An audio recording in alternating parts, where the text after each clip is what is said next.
20 years ago, in March 2004, the Pan-African Parliament was established as a legislative body of the African Union with a vision of fostering unity, peace, and prosperity across the continent. Today, we celebrate 2 decades of its journey and achievements. The establishment of the Pan-African Parliament amongst the African Union organs signaled a historical milestone and perhaps the most important development in the strengthening of the African Union institutional architecture. It laid solid grounds for the democratic governance and oversight within the African Union system and provided a formal platform for the peoples of Africa to get involved in discussions and decision-making on issues affecting the continent. The genesis of the Pan-African Parliament can be legally traced back from 1991 with the adoption of the treaty establishing the African Economic Community, adopted on the 3rd of June 1991 in Abuja, also known as the Abuja Treaty. This treaty defined the pillars and grounds of realizing economic development and integration in Africa and called for the creation of a continental parliament amongst a set of organs as tools for the realization of African integration and economic development. This call was re-emphasized in the Sirte Declaration of 1999, which called for the accelerated implementation of the provisions of the Abuja Treaty. At the time of the transformation of the Organization of African Unity into the African Union, the Constitutive Act of the African Union, in keeping with the vision of the signatories to the Abuja Treaty and the Sirte Declaration, set out the AU institutional architecture, which included the PAP.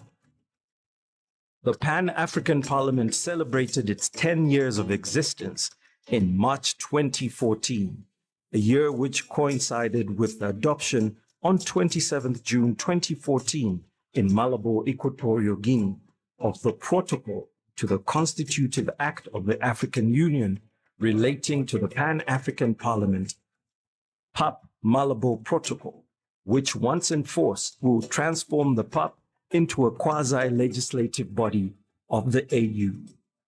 While the PAP Malabo Protocol requires 28 ratifications for its entry into force, it has to date been ratified by 15 AU member states with 21 signatures. For the time being, the PAP continues to operate under the Sirte Protocol, which defines its mandate. 6 parliaments have been inaugurated since 2004. So we cannot revolutionize the situation of Africa if we don't take the women seriously and don't change the work of women into a better, with technology, applying technology and science.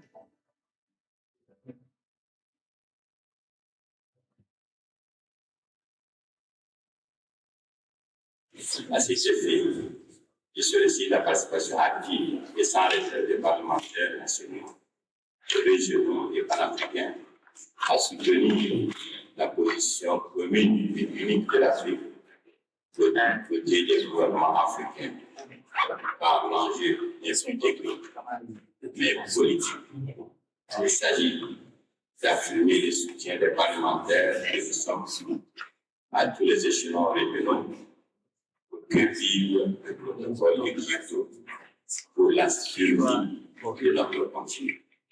The Pan-African Parliament remains a platform for African people and their grassroots organizations to make an input into the decision-making process on challenges and problems facing our continent.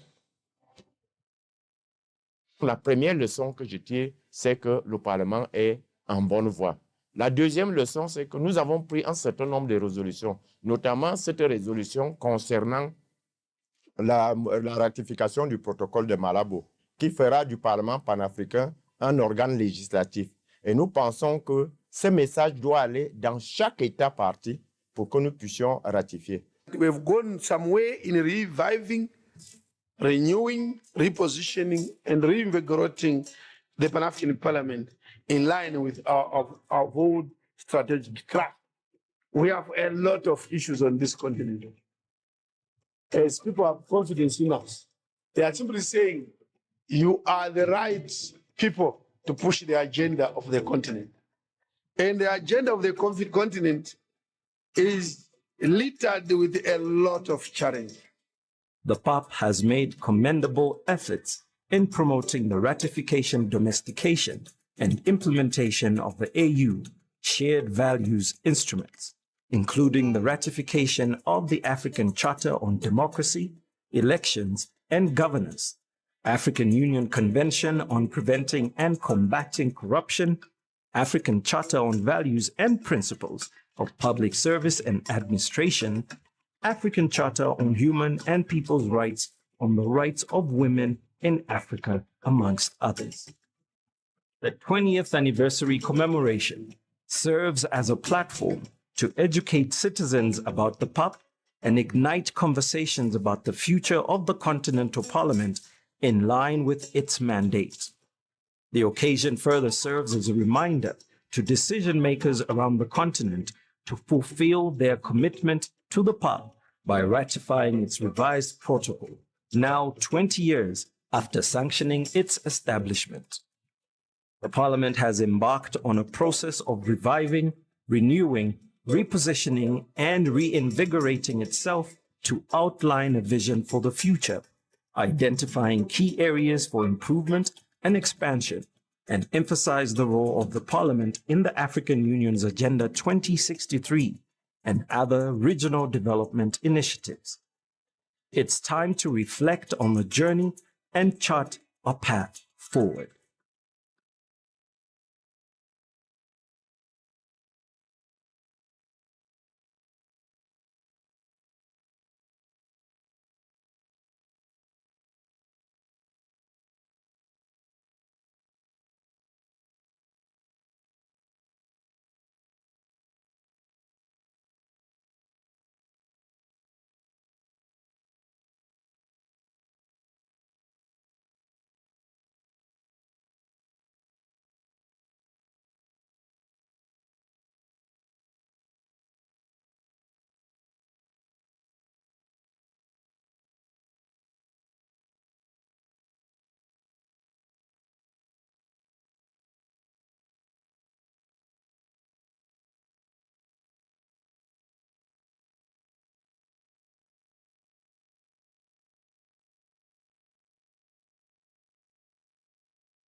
المايك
It's on.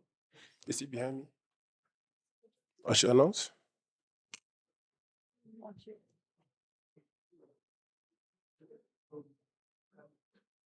Where is this guy? The bell. The bell. The bell. Who's going to ring the bell? Who's going to ring the bell? Honorable members.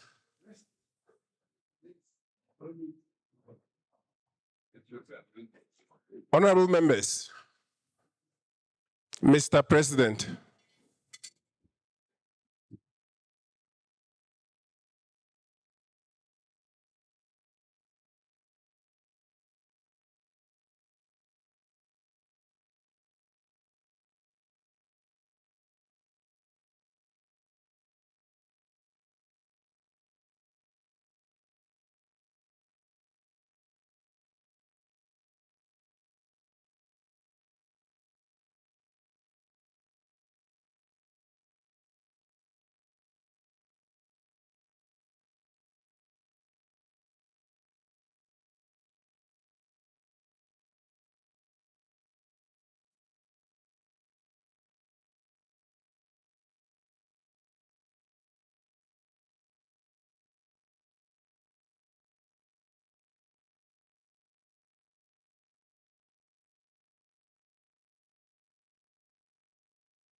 Honorable members, may I grant an opportunity for silent prayer and meditation.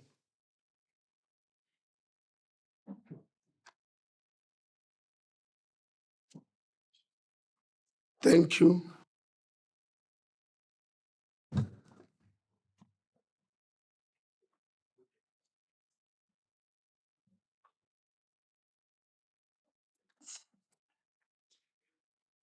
The clerk shall read the first order of the day.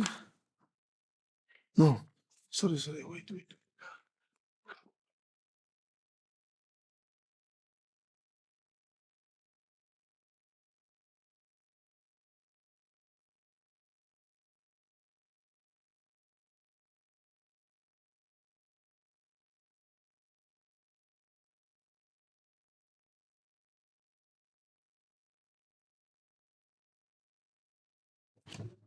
Thank you. The clerk shall read the first order of the day.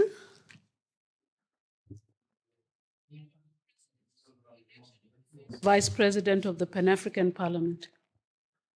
I shall now call upon Honorable Steve Mikaya, Chairperson, Committee on Rules, Privileges and Discipline, to make his presentation on the quorum meeting of Parliament.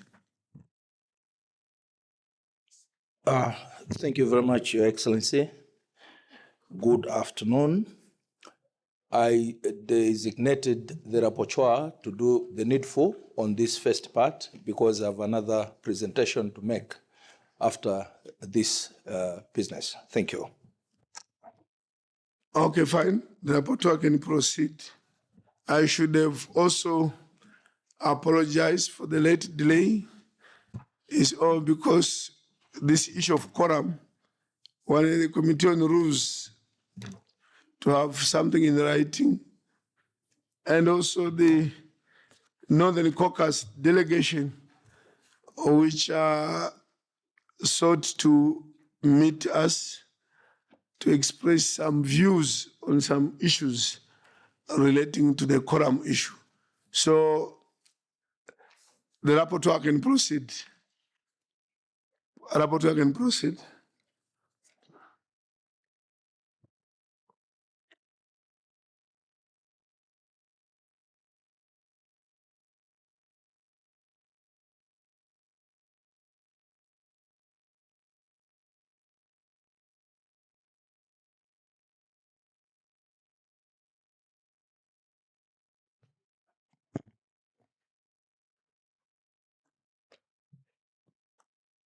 Merci, très honorable Président. Thank you very much, Honorable President of the Pan-African Parliament, Honorable Vice Presidents, dear colleagues. You remember that during the plenary yesterday, 11th of November 2024, the plenary recommended to the Committee on Rules, Privileges and Discipline to give an interpretation of the rules of procedure and the protocol of the Pan-African Parliament.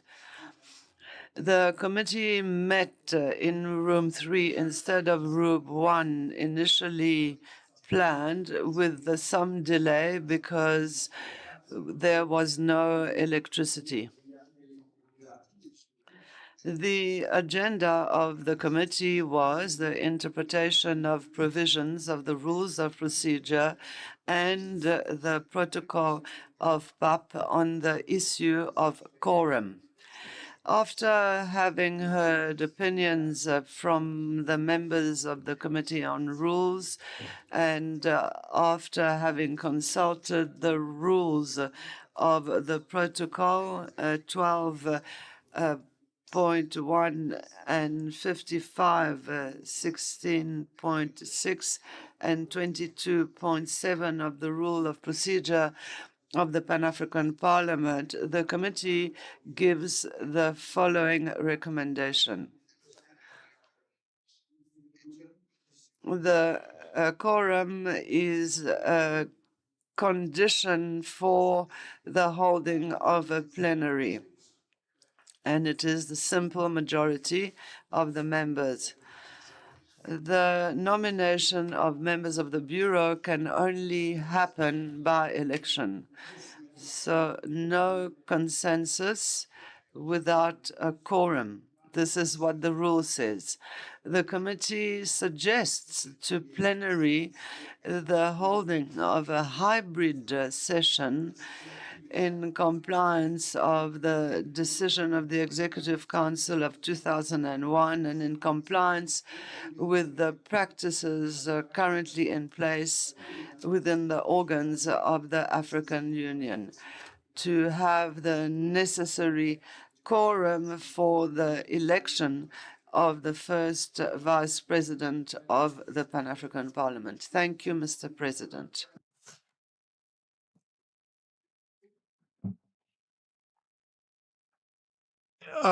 This is a legal opinion,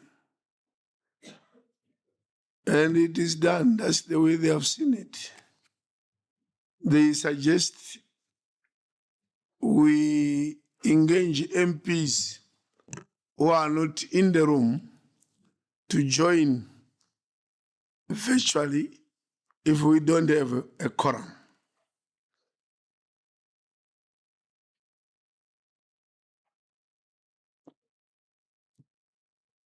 I am about to be advised.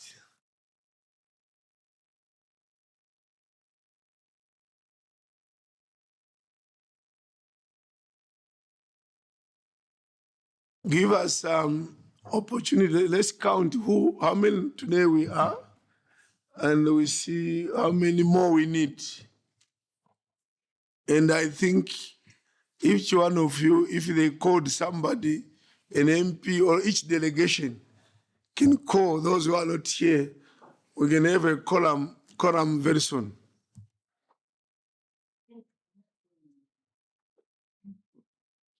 Can we count?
Honorable members,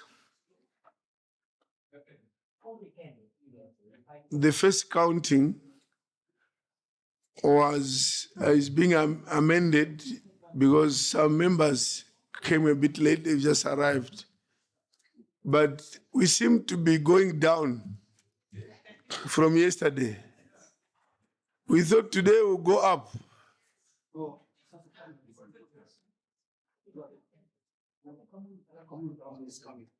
Someone is coming.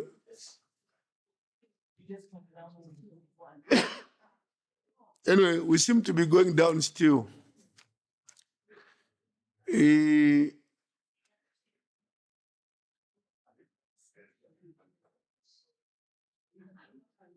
So how many do you have now? One coming from Libya, so 7 now. We have gone down by 13 instead of going up by 20. We have about 77. Yesterday we had 90. 90? 90 for yesterday. We have to make a quick decision. Sorry? Honorable Ture, I thought I heard your voice. Honorable Ture. Thank you, Honorable President. Honorable President, it is my opinion that if we don't have a quorum, then we push this matter to the next session until we have the necessary quorum, then we'll carry out the activity. That's what I'm moving. Thank you. Yeah, next session would mean the Northern Caucasus is not represented in the Bureau for more than 7-8 months. That would not be good for balance in terms of representation. Is there a hand this side? Yes. Yes, thank you, Honorable President. Yes, the number that you've mentioned, does it include those that are logged in already on Zoom? Because we have some members, about 4 or 5 from West Africa, that are already logged on Zoom. They are not here. Do we count those people also as part of this? I don't think they've been counted. Yes, can we take a look at Zoom, and then we can encourage others also to tell them to log on? Yeah.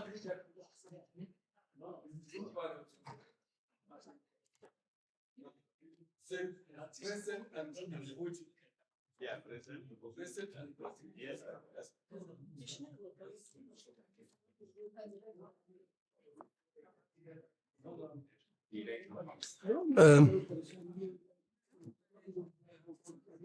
شكرا سيد رئيس.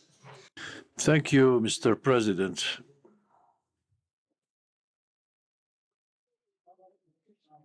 I think that I can speak on behalf of the Caucus of North Africa when rereading thoroughly the rules of the procedure that is in force. We would like to reaffirm that we do not need to confirm any forum during this session, because the question, according to Rule 55, refers to quorum regarding the meetings of the Parliament and not its sessions. The meetings of parliaments mean sessions. And to confirm quorum for any session takes place at the beginning or at the first day. And this is what was noted about those who were present or absent. This is through the accreditation, and the prerequisite for that was the accreditation. On the other hand, and what really reaffirms this opinion is that if Rule 55, which says that this applies to all the sessions and the meetings of all the organs, how can we combine between Rule 22, that is on its paragraph 7, which says that the legal quorum for each committee is the simple majority. And this contradicts Rule 55 if its explanation is that it implements, it applies to all the meetings, including all the organs. So in order for North Africa to remain absent or sidelined by the Bureau of Parliament, we do not need any quorum during this meeting in particular, since this quorum was confirmed on the first day of the holding of this session. Otherwise, we would wonder how could we ignore this quorum during the previous sessions, and what is about the resolutions that have been adopted during all these previous sessions. So we would like to kindly request you, Mr. President, that we move straight away to the election, because the quorum in this meeting is not required. And because, as I said, this in reference to Rule 55. Thank you.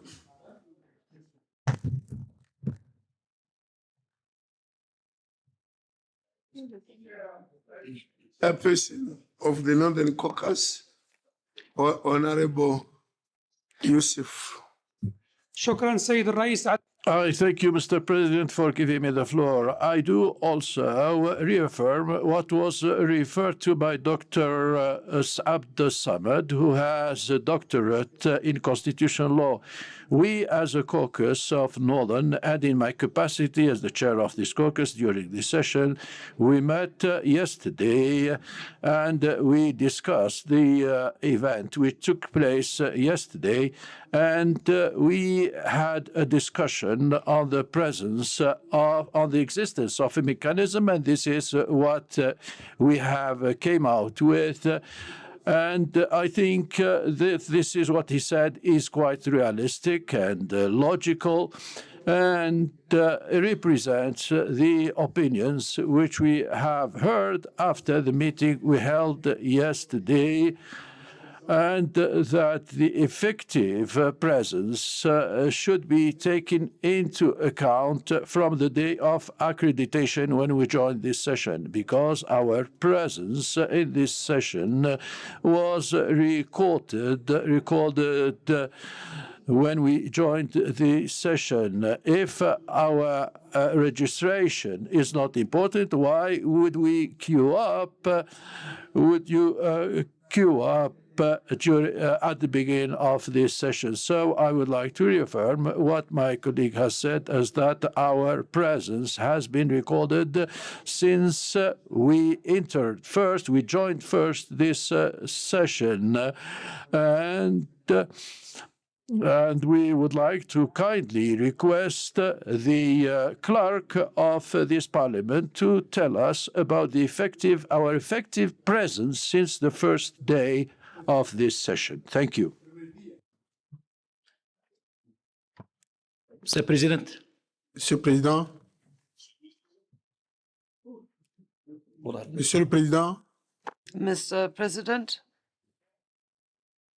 Where are you? Where?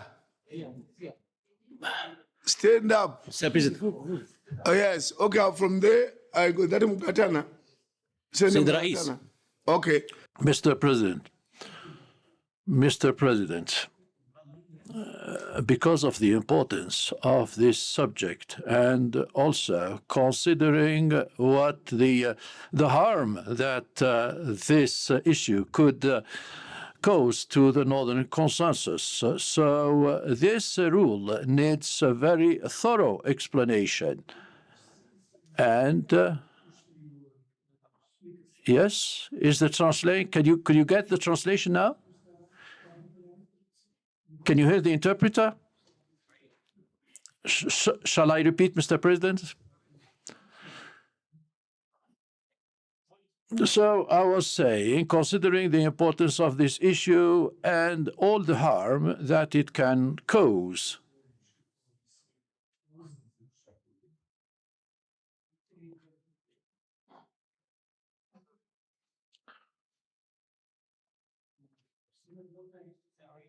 I will repeat, Mr. President. So considering the importance of the issue and also the harm that it can cause, that is the rejection of the election of the representative from North Africa, we have prepared a memorandum, and we would like to kindly ask you to allow us to read this memorandum to the honourable members, and it will likely explain the issue very clearly, because this is a legal issue. And my colleague, Mr. Abdesamed from Morocco, has presented a summary of it, but I would kindly request you allow us to read to you this memorandum, which would clarify some aspects which would allow the Northern Caucus to carry on the election. Thank you. To carry out the election. Thank you. Senator Mgatana. Mr. Speaker, thank you, Honorable President, for giving me the opportunity to also give my opinion on this. Mr. Speaker, this is a house of order. This is a house of rules. And Mr. Speaker, where there is potential different interpretation,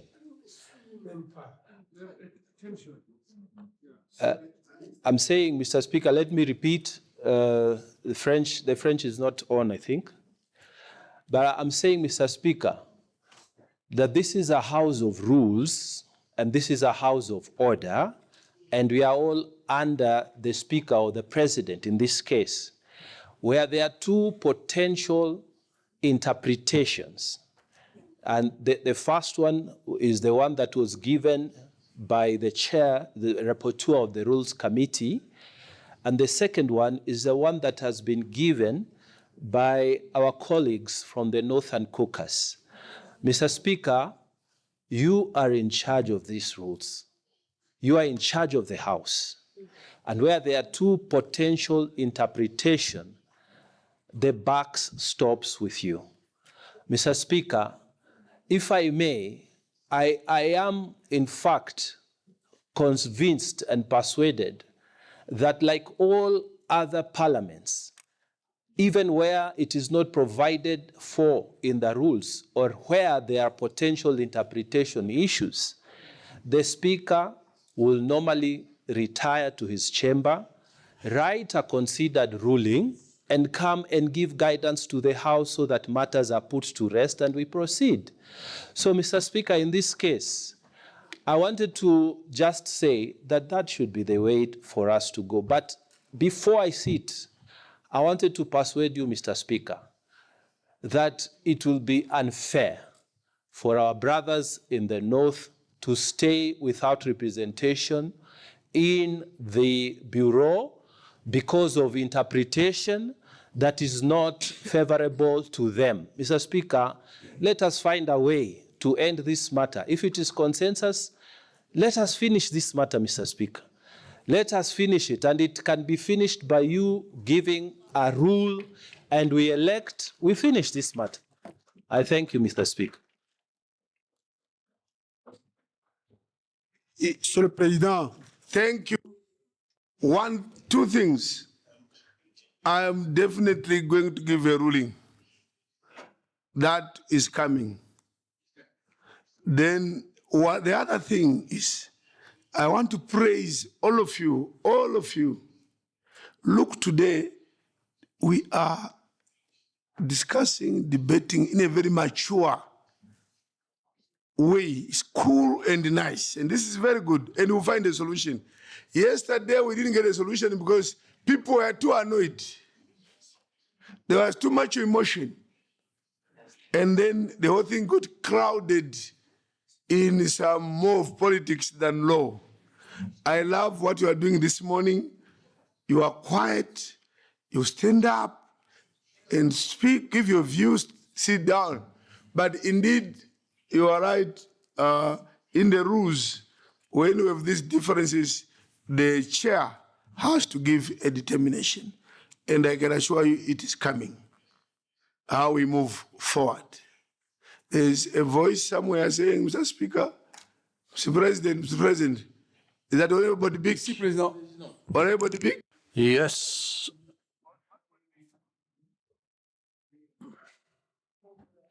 I thank you, Mr. President. Good morning to you all. Just to add to what you said, Mr. President, and what the honorable members have said, we in the Caucus of the North discussed the issue through a very narrow explanation of the law. And because of the confidence and the trust we do share in order to come up with a common goal. I would like to recall that all the rules which have been passed in the Pan-African Parliament are reflected, are approached through an Anglo-Saxon approach.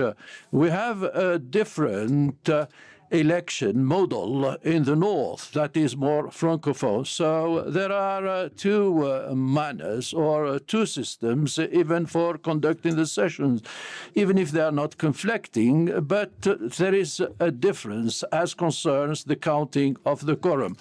We in the north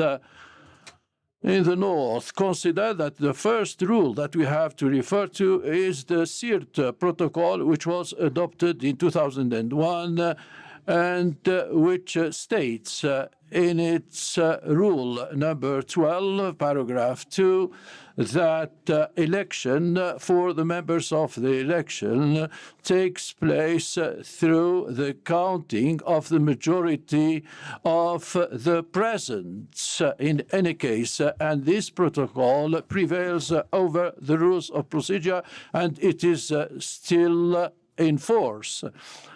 And also by reference to the present rules of procedure, which was adopted by the Pan-African Parliament and was adopted in 2001, on which we have been working.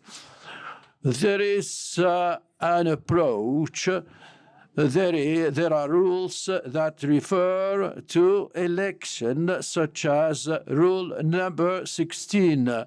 And the issue also has to do with resolutions, ordinary or extraordinary resolutions, which is referred to by 56. The legal quorum was only referred in Rule 55, which states that all the meetings of Parliament, whether extraordinary or statutory, and when you refer to Rule 86 and 87, they refer to the sessions. And here it is about questioning or accountability to the president. And so we do think and believe, Mr. President, that what the legal nature of these issues should normally apply on the origin, and that all the resolutions should be subject to voting only except one case. That is the revision of the rules concerning the Pan-African Parliament is by 2/3. So we hope that we in the North have agreed on presenting the candidacy of Dr. Fatimata, and the session has started with the quorum, and this has been recorded. So we have to vote with those who are present, and saying also that there is a discrepancy between the Anglo-Saxon system and the French system, and we hope that in the future, the forthcoming rules of procedure, that it will take into consideration that the quorum should only be adopted and reached at the beginning of the session. And we know that in accordance with international law, this is what is done. Thank you. A point of order, Mr. President.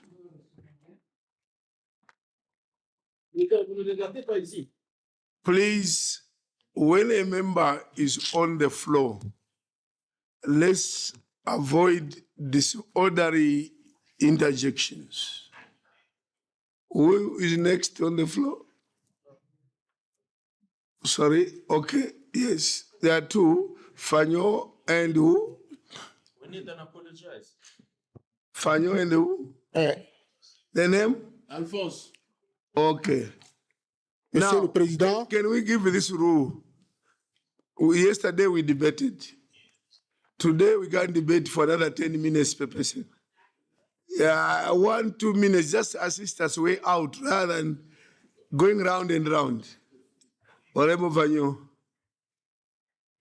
Okay. Monsieur le Président. Mr. President, thank you for giving me the floor. I would like to take the floor in order to calm our colleagues from North Africa and make a proposal. Mr. President, we can vote the issue. The second thing, if we decide to vote by consensus, given that there has been no competition and that the problem has been sorted out within the caucus, the probability is here for all by consensus endorse the candidature of the Honourable. So I would like to request my colleagues to get calm, and we are not taking a ruling or a decision against the Northern Caucus. Thank you. Honorable Fanyo, for that statement. The Northern Caucus, please feel loved, not hated by other MPs from other caucuses. Everybody wants a solution. So don't have the suspicion that some people want to stop the person who was unanimously agreed on by the caucus to sabotage that person not being the bureau. Please don't debate with emotion thinking that some people are against you. Everybody supports your Merci. I thank you, Mr. President, for giving me the floor. I would like to add my voice to the colleagues who have taken the floor previously, the two honourable members who have spoken, to say and consider the quorum at the beginning of this session. I believe that together we have passed this draft strategic plan without taking into consideration the quorum. And I think that we referred to the quorum of the beginning of the session. And in law, it is called jurisprudence. Jurisprudence is also another source of law. And we should refer to it. When we refer to jurisprudence, we do not need to consider other aspects. I get back to jurisprudence, and I would like us to go to the vote in order for us not to waste time. Thank you. Yesterday, when I was going out after we rose in the afternoon, an honorable member, I like being challenged. They challenged me and said, Mr. President, so if you don't accept that there is no quorum, Now, does it mean all those people that we saw in from Monday, that is nullified? Because when we saw them in, we had no quorum. Does it mean that the strategic plan which we adopted has not been adopted because with no quorum? And just to remind honorable members that even this sitting, since we started, on what we are proceeding, we have no quorum. Or this debate is also taking place, if we talk of quorum in an procedural manner, there is no quorum, but we're still debating. But if we stop, if we were to follow this quorum thing, this session would have gone back on Tuesday, having realized that there is no quorum, or would come back every day suspending sitting that there's no quorum.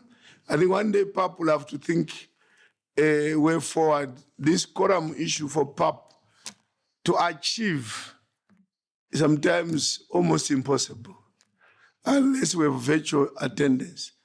We want to close now, but I see there is, here.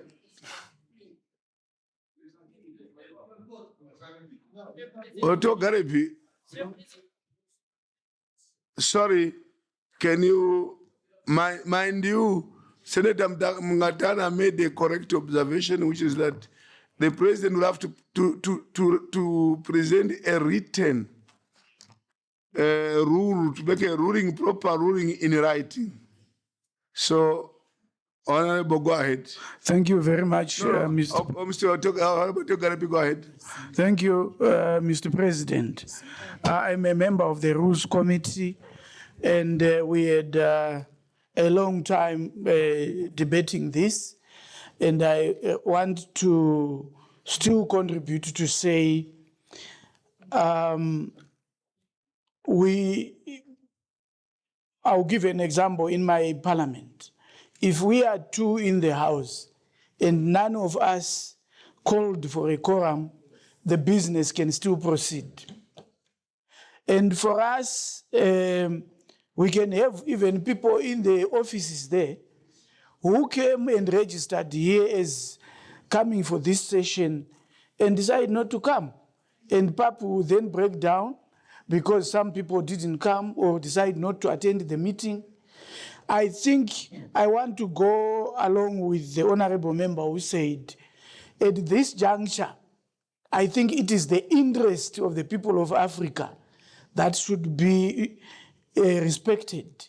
And our protocol states very well that every region must be represented by a member of the Bureau. And I think the North has done their part. And what we are doing here is just endorsement. And I suggest that, honorable members, if we didn't ask for quorum when we started, the first day we came here, it is only prudent for us to allow the honorable Bureau member to take a seat at the top table there, and we proceed with the interest of the people of Africa.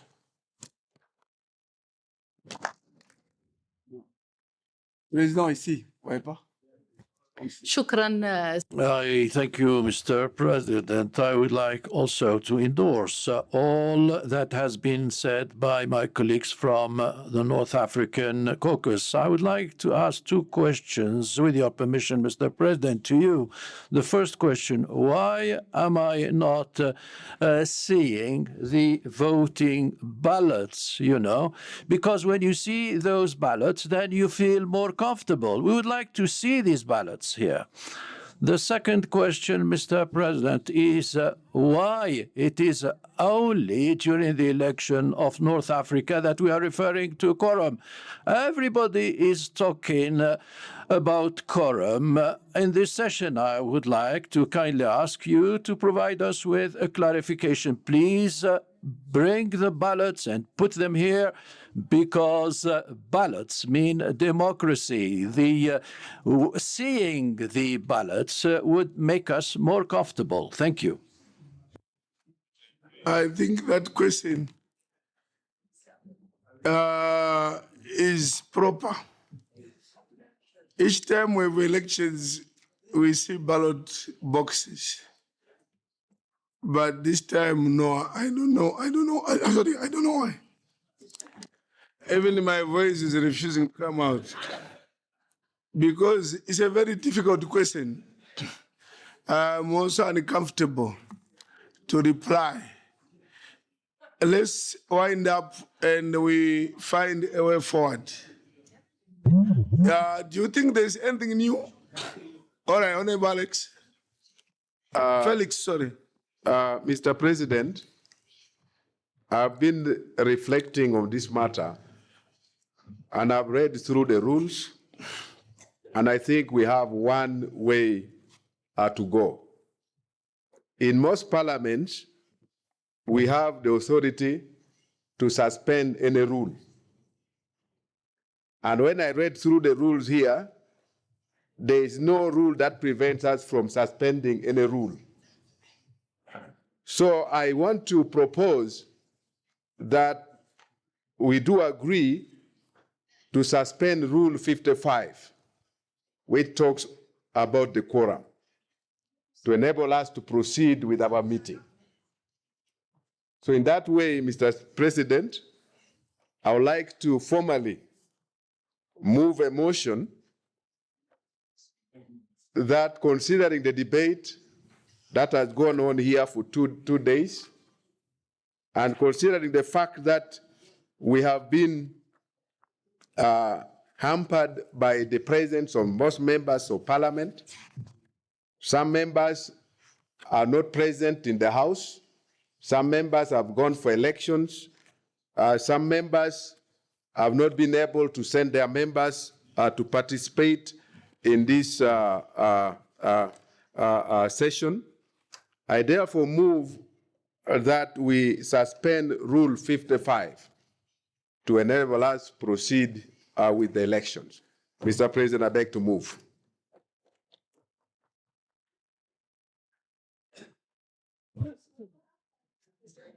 President, here.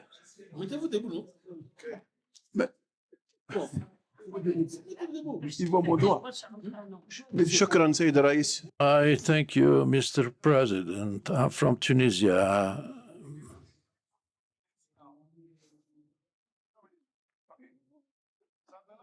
I will refer to the protocol of the African Union.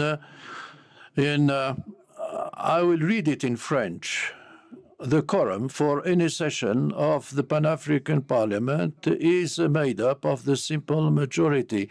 For all sessions, the protocol has referred to the session. I would like to ask the clerk and the legal officer whether this session has benefited or has got the simple majority, and whether the members who have participated in this session represent the simple majority. If it is the case, then let us head to the elections. Otherwise, let us pack up and go back to our countries. Every session, each session needs the counting of the quorum or the numbers, and this is what is stated by the protocol in 1211. Thank you, Mr. President. شكرا سيد الرئيس. I thank you, Mr. President. Madam Shiniti from Tunisia. We are facing a legal issue here. We, as a caucus from the North, have agreed on presenting the candidature of Madam Fatoumata. And the Bureau is made up of 4 members. And whether the vote of the President of the Pan-African Parliament is prevailing. So I would like the Bureau to hold an urgent meeting and decide whether member Madame Fatoumata be part of the Bureau. The President of the Pan-African Parliament has a prevailing vote, so we have full confidence in you, Mr. President. Okay.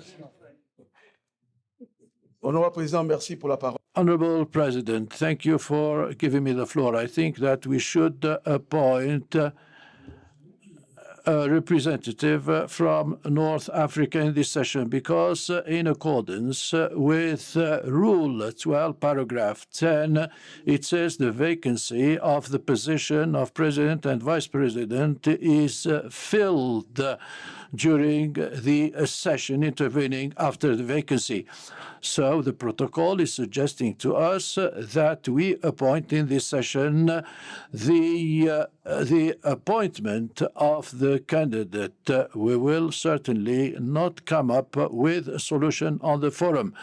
We must be sincere to say that there will be no solution to find within our rules of procedure on the issue of quorum because the forum has not been reached. And in order for this election to take place, we must follow the path which was indicated, the motion which was raised by our Committee on Rules, which calls for a hybrid meeting.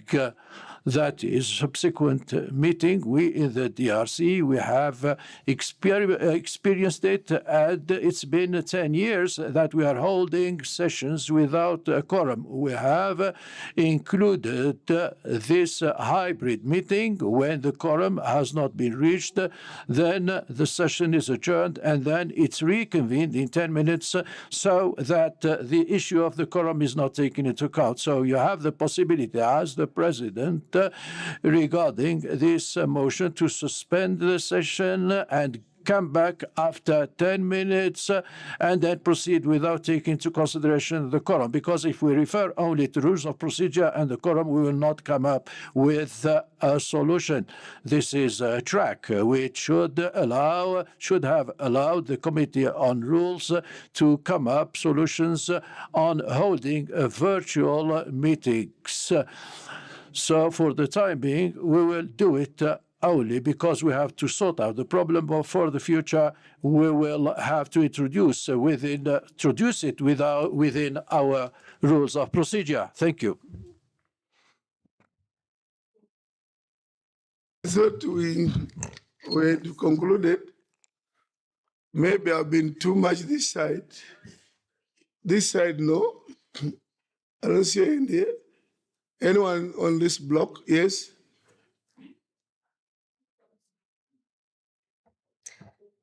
Chair, I want to agree with the suggestions that have come forward that we finish this agenda today.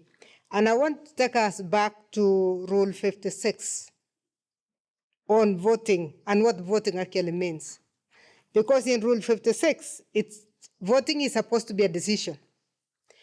And in Rule 56B, it says a decision of the House shall be made by consensus.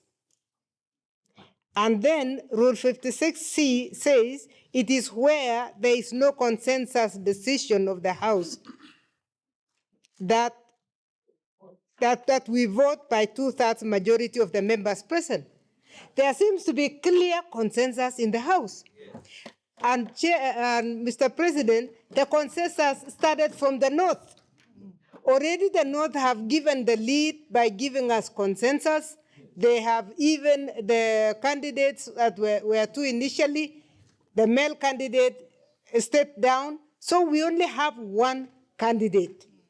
In fact, I don't want the box there.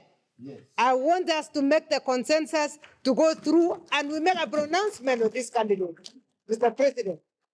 Because it is obvious that we have started by consensus and we are now ready. Thank you. I know, remain standing. Professor, can you repeat the statement that caused the loudest applause? Acclamation.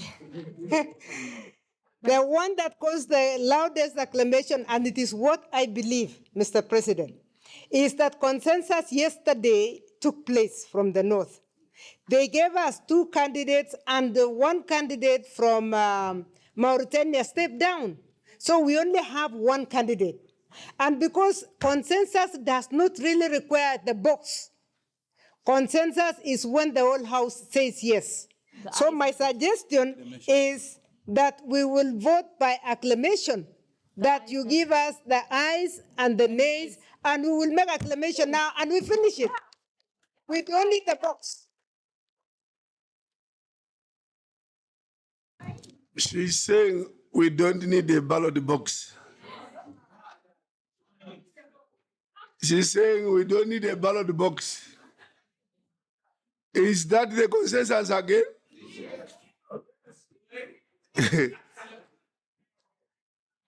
On doit voter, Président. On doit voter. Honorable Said Ibrahim Said yesterday was against this idea. Honorable Said. شكرا سيد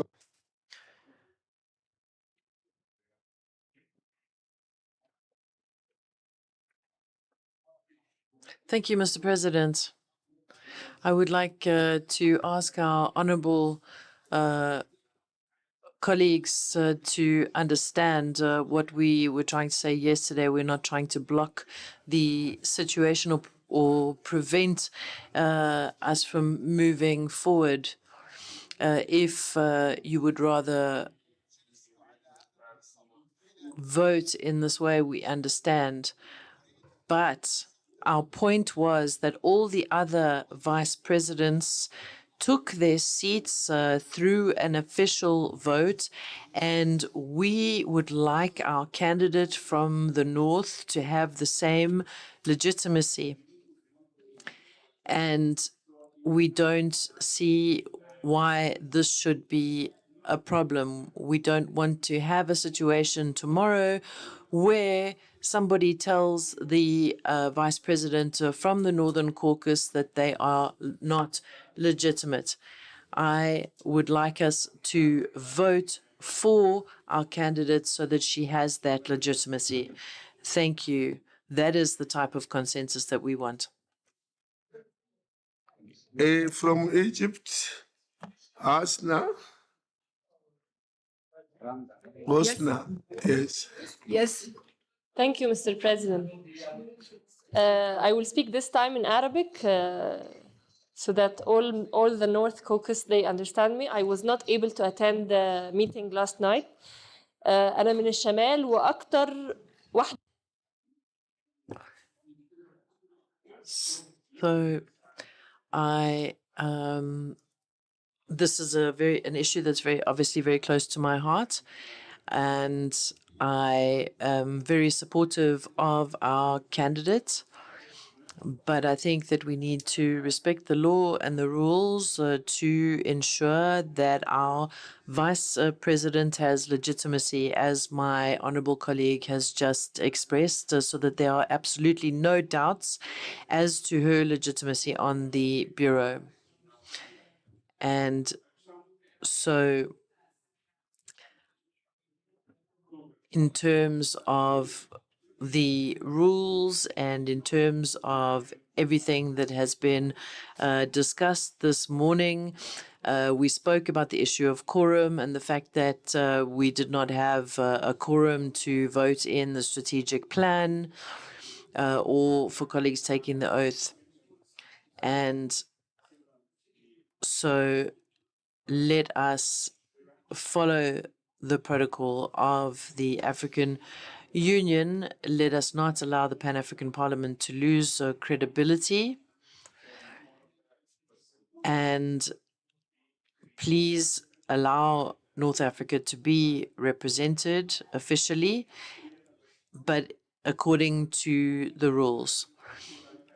And for the moment, one of the colleagues spoke about virtual voting and hybrid sessions. That is not currently part of our rules, but we want that our candidate, Fatoumata, to be a legitimate member of the Bureau. So please, can we go ahead with a vote? Let us end the debate and move on with the vote, and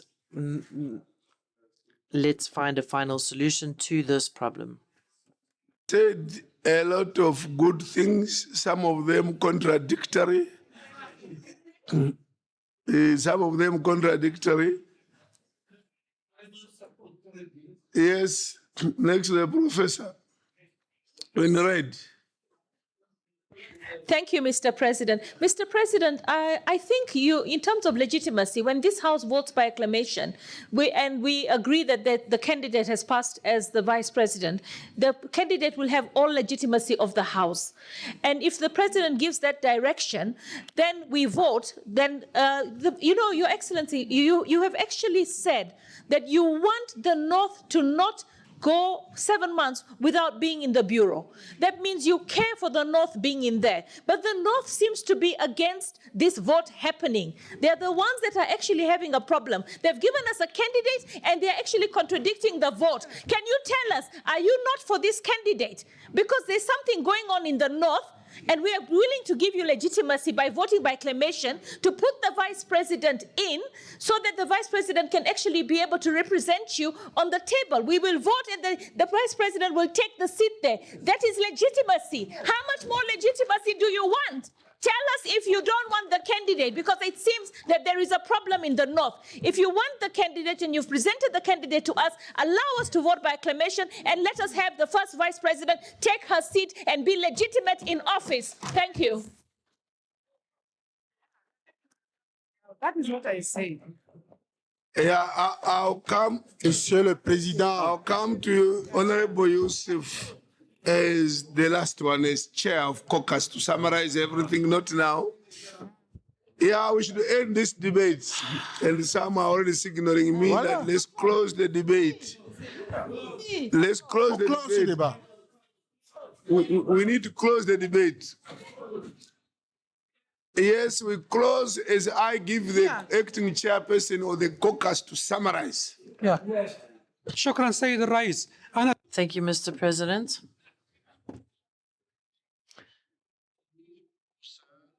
Within the Northern Caucus, we have agreed on the candidacy of the Honorable from Mauritania. And so we achieved consensus in the Northern Caucus, and the second candidate withdrew. And we have spoken in this House about the issue of quorum. We have listened to legal opinions from the Honorable Abdel Massad from Morocco and other legal opinions. Dr. Abdel Massad is very knowledgeable in terms of the law. And we've heard our colleague from Algeria. And we have absolutely no problem with the candidacy of our Honorable Fatoumata from Mauritania.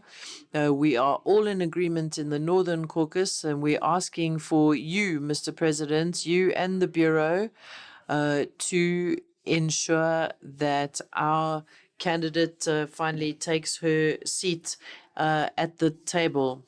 We respect the law, the rules, and we would like the Bureau to continue to benefit from the participation of the Northern Caucus in the Bureau. Thank you. As follows. It is lunchtime. It is lunchtime. We'll break for lunch.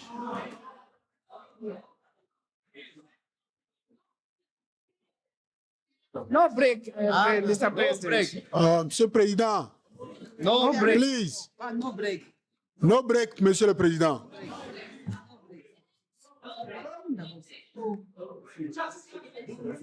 All right. I hear the noise. You will be reminded of what Honorable Senator. Interpreters, are you there?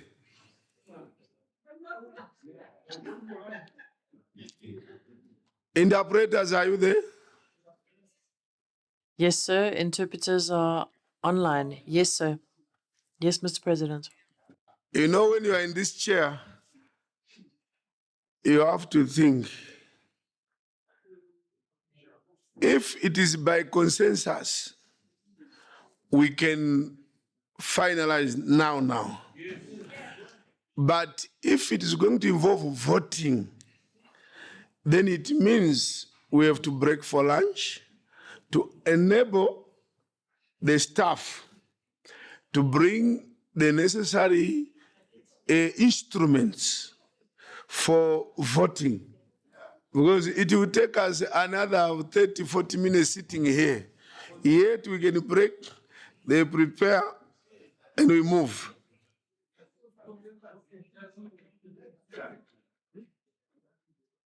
Yes. Okay.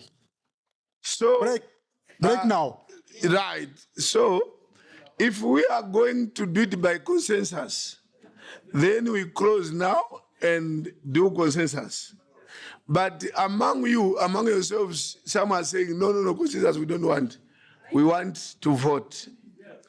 If we are to vote, you want to allow the staff to put in the instruments here. It will take them a few, right? So that's much better. And it will allow me to give my written statement whilst they prepare for the actual final part of it. At the end of the day, the vice president should sit in this chair because we can't continue to keep this matter in suspense.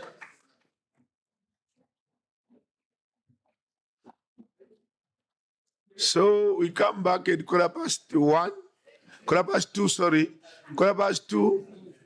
to close this chapter. Thank you.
If it's behind me, is it on?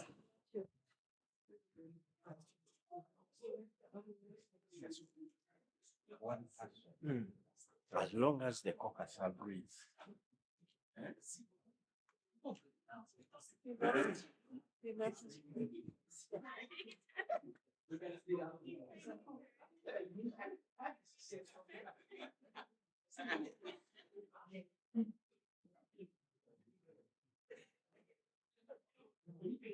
Honorable members.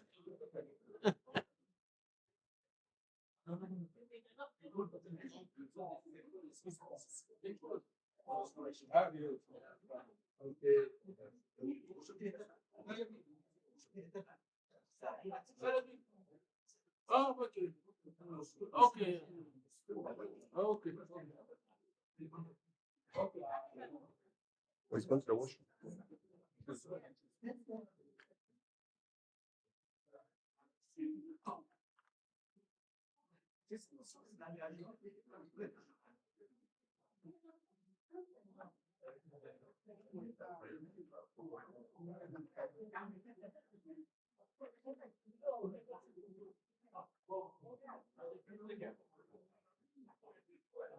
Honorable members, myself. Waiting to do my work.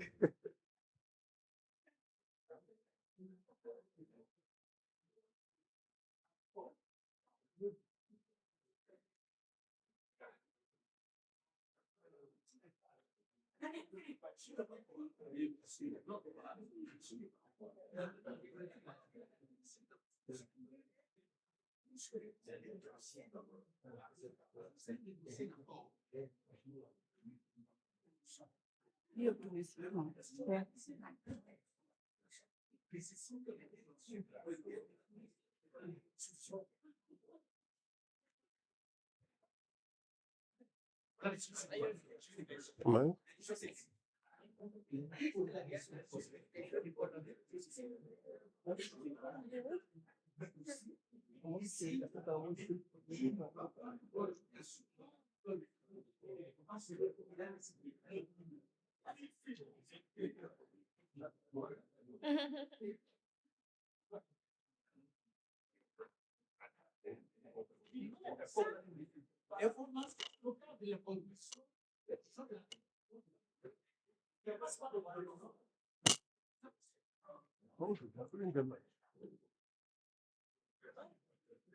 Too much. I don't like them.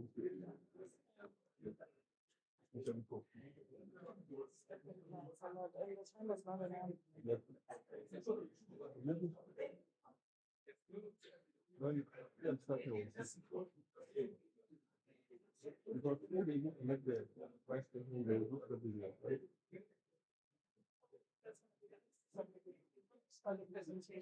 Yes.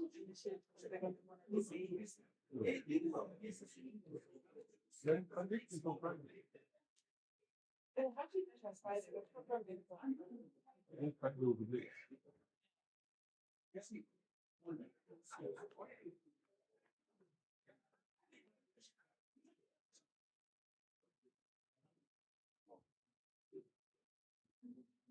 Shall we?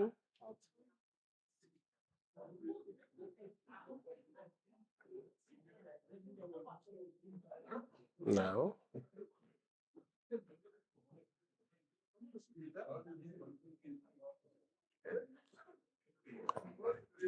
Honorable members,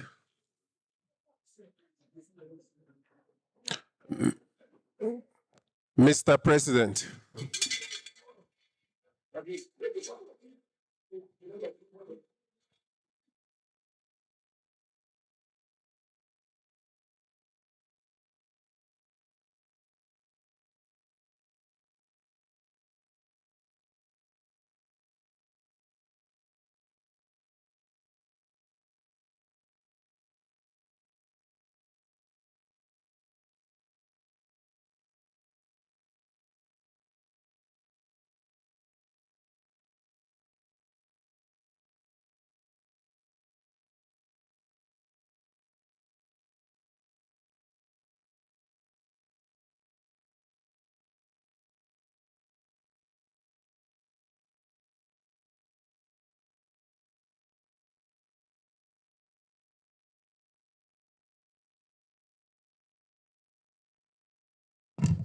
Good afternoon, honorable members. We can take our seats.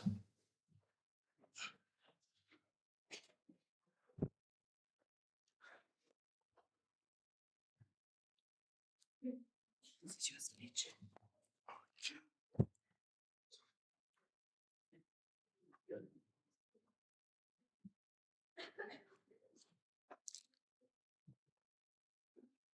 Before I give my ruling on this matter, I would want to, first of all, ascertain how many MPs we have physically, individually.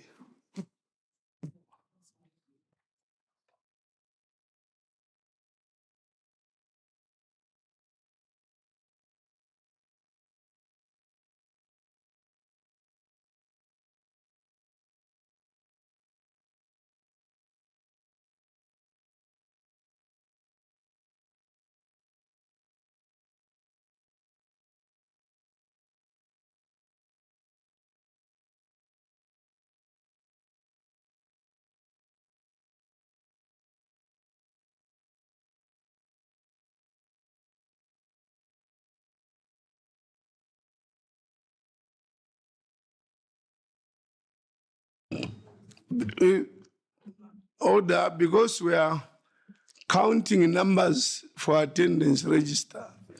Those that are not members of parliament exit the main chamber.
There's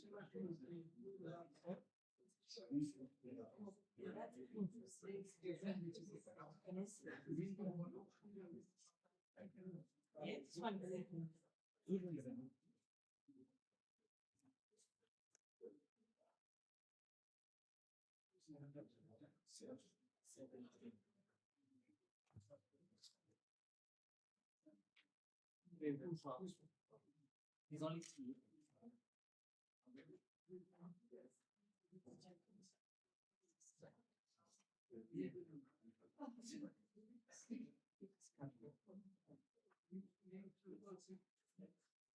Then the easiest way to do it once drop them is to let them enter the chamber. You need to connect them in the chamber to receive, confirm they are not. This one you use.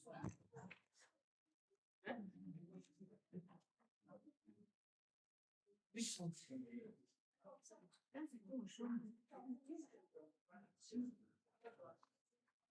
I have mine.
Honorable members, I'm advised that the physical count,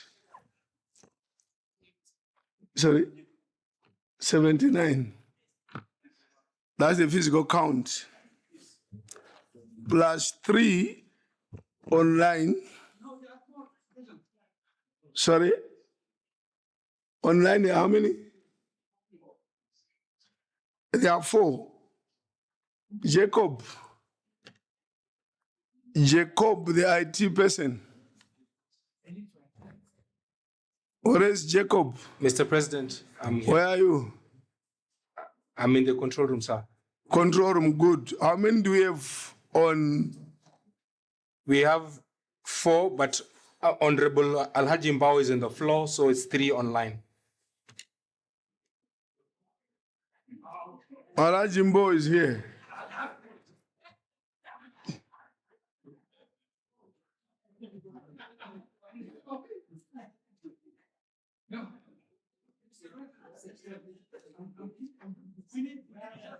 Sorry, take your floor. Honorable, take your floor. Sayyid Rais. Honorable Chair,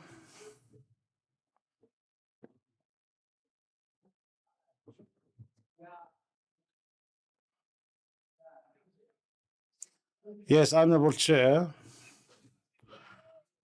we at the beginning of the session in this morning, we have spoke about the quorum and that it will be defined by accreditation or by the badge, and we would like to thank you as presidency that you said that we can include members online who are not physically here. So we would like to ask you to give us the chance to have at least half an hour to contact the rest of the members to join us online.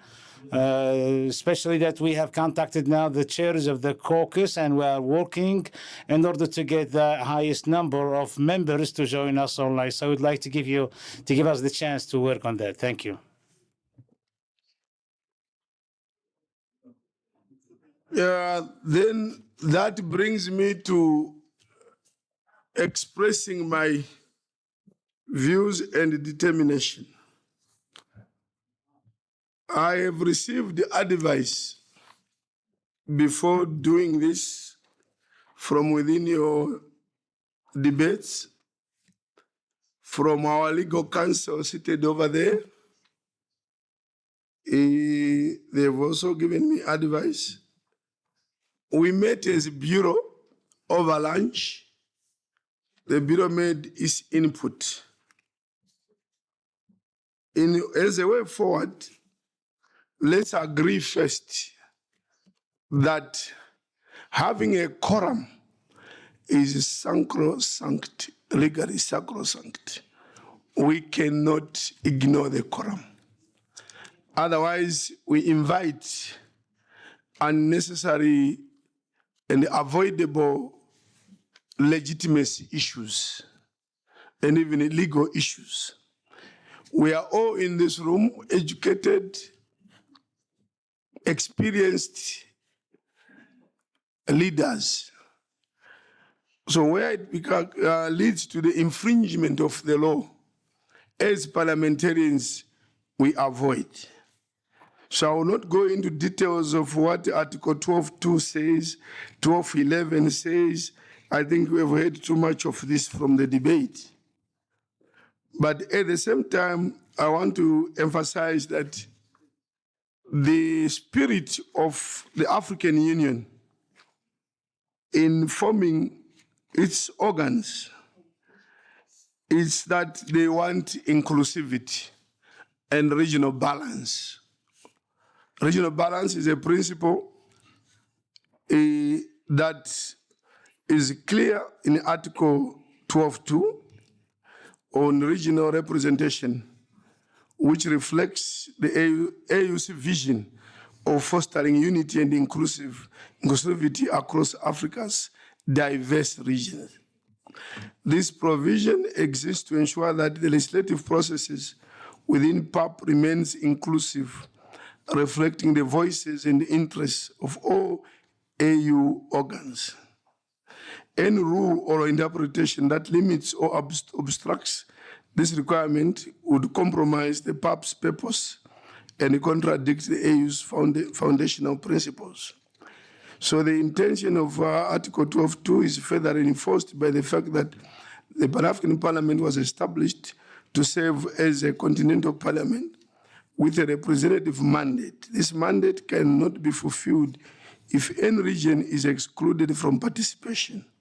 So by allowing all regions to be represented, Article 12.2 safeguards against imbalances and ensures that the legislative activities are generally pan-African in scope. So upholding this regional representation mandate is therefore central to the legitimacy and credibility of the PAP. We have noticed some conflict between quorum rule and Article 12.2, but that is why we are here. Authority of the President of the PAP on some of the requirements. I will not even go into detail, but I want to quickly say the only possible practical way is that whilst there's a view to say, let's move to February when we have probably a quorum, I think the way forward is that let's have hybrid. Let's do hybrid, those in this room and those outside. for which the chairperson, acting chairperson of Northern Caucasus is saying, give us more time so that we mobilize those that are not in this room. And I think ultimately the conclusion is that we will vote in a hybrid fashion. There are those that will say, no, the virtual voting is not in our rules. And the answer is that in terms of the same rules, we can ourselves bring in those that are not here. It is a notorious practice at the AU to conduct business and even to vote electronically at the mother organs in Addis Ababa.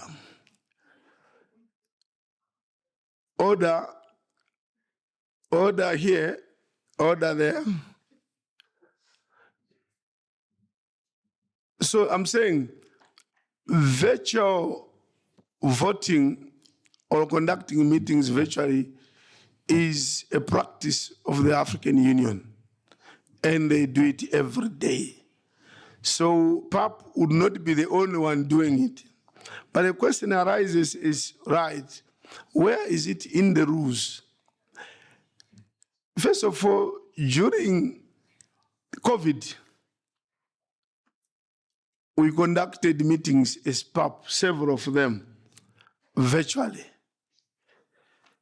And I know some guidelines could have been adopted or not, but the solution is, once we have a quorum in a hybrid fashion, we will then ask membership in a quorum, constituting a quorum, to agree that these are the guidelines and we should proceed to election based on the attendance with a quorum. We will agree that hybrid will be the way to go for this election. That one legally we can wait for whoever wants to challenge us. I think that is proper. Once we agree, but we have to constitute a quorum first. Then we agree to proceed with the election, which is hybrid. And to me, that is not challengeable. Let's leave all the other arguments about this and that. Let's get the numbers. Let's get more MPs. If each delegation, if each caucus chair were to conduct all those who are north, south, central, we're going to succeed. If we can't succeed now, we will succeed tomorrow. But we have to succeed. It's possible if we all consult with those that are not here, and we know them. They can sit, we agree tomorrow, if to now, if in the 30 minutes, Honorable Yusuf, I don't know whether in 30 minutes we can raise a number of 30 MPs to connect. Are you confident you can do it? Inshallah, God willing.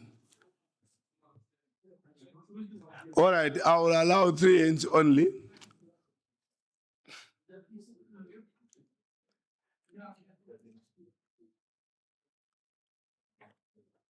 Someone was talking somewhere. I think it's between, is it possible in 30 minutes or it's possible tomorrow morning?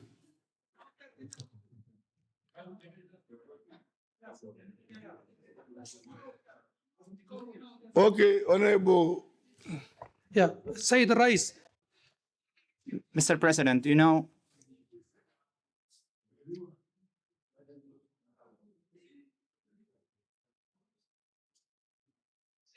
Mr. President, you know that the convening of this session is at the end of the year, and you know that we, as MPs and representatives of the nations, always at the end of the year, We have commitments, national commitments in our countries. So majority of the members, or most of the members, they attend in the beginning of the session, and in the second week, due to circumstances and their national obligations, they leave. That's why I request 30 minutes, and I hope that there will be appropriate number to complete the quorum. Please give us 30 minutes, and then we can head in the correct direction. Thank you very much.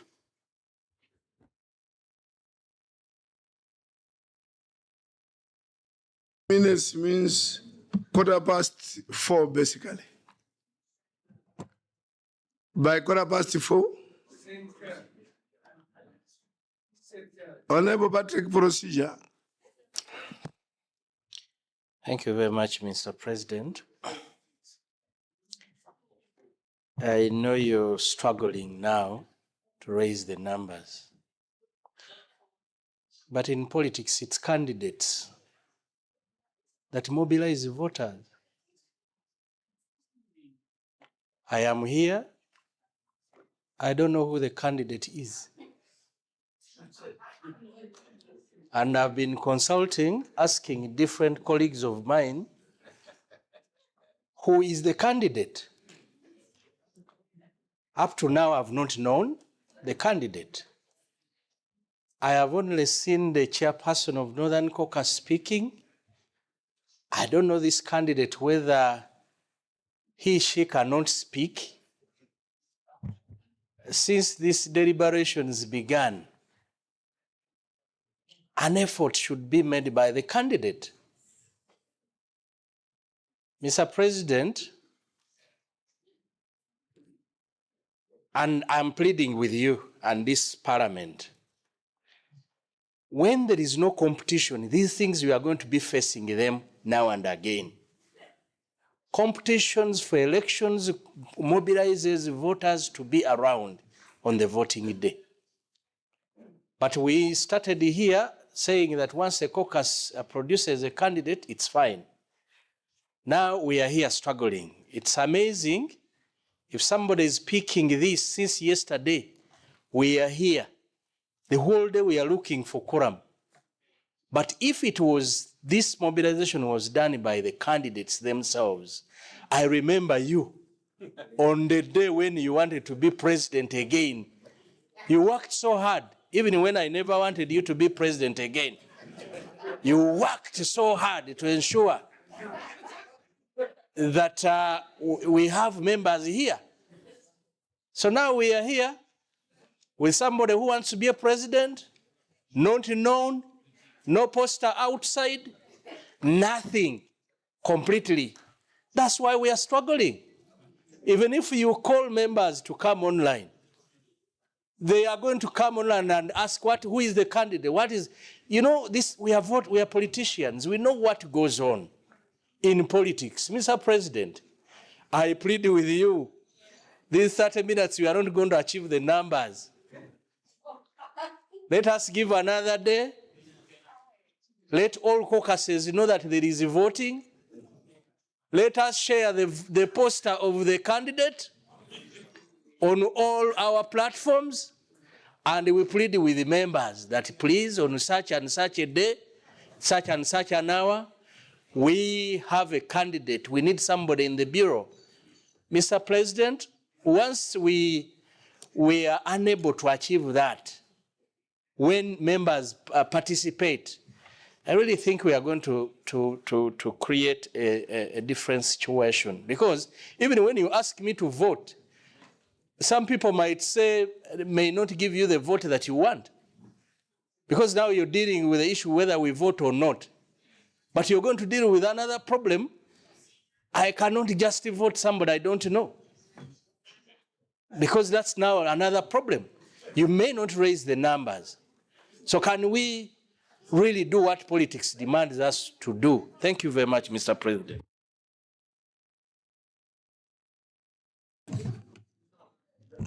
Why are you not clapping?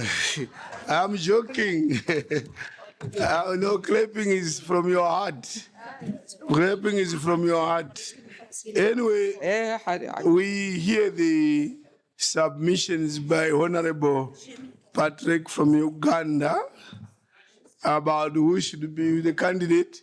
I think the answer lies with the person. The answer lies with the person herself. But in terms of procedure, at this stage, we only have the candidate to present themselves once we've cleared everything to do with quorum, and now we are in the election gear, ballot boxes there, then we ask the candidates to come and motivate themselves. At this stage, we are still addressing the preliminary procedural issues. But in the meantime, the candidate is free to walk to Honorable Patrick and say, I'm the one you are asking for. Then we proceed.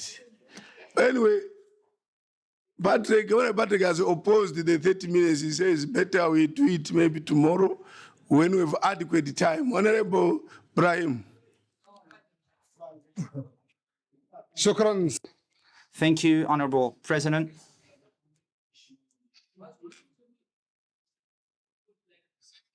Honorable President, you have gave us an order that there is that we have 30 minutes, only 30 minutes, and the election would be arranged. And the chamber said that they need consensus to proceed to election. These are our demands, and this is what we were waiting for.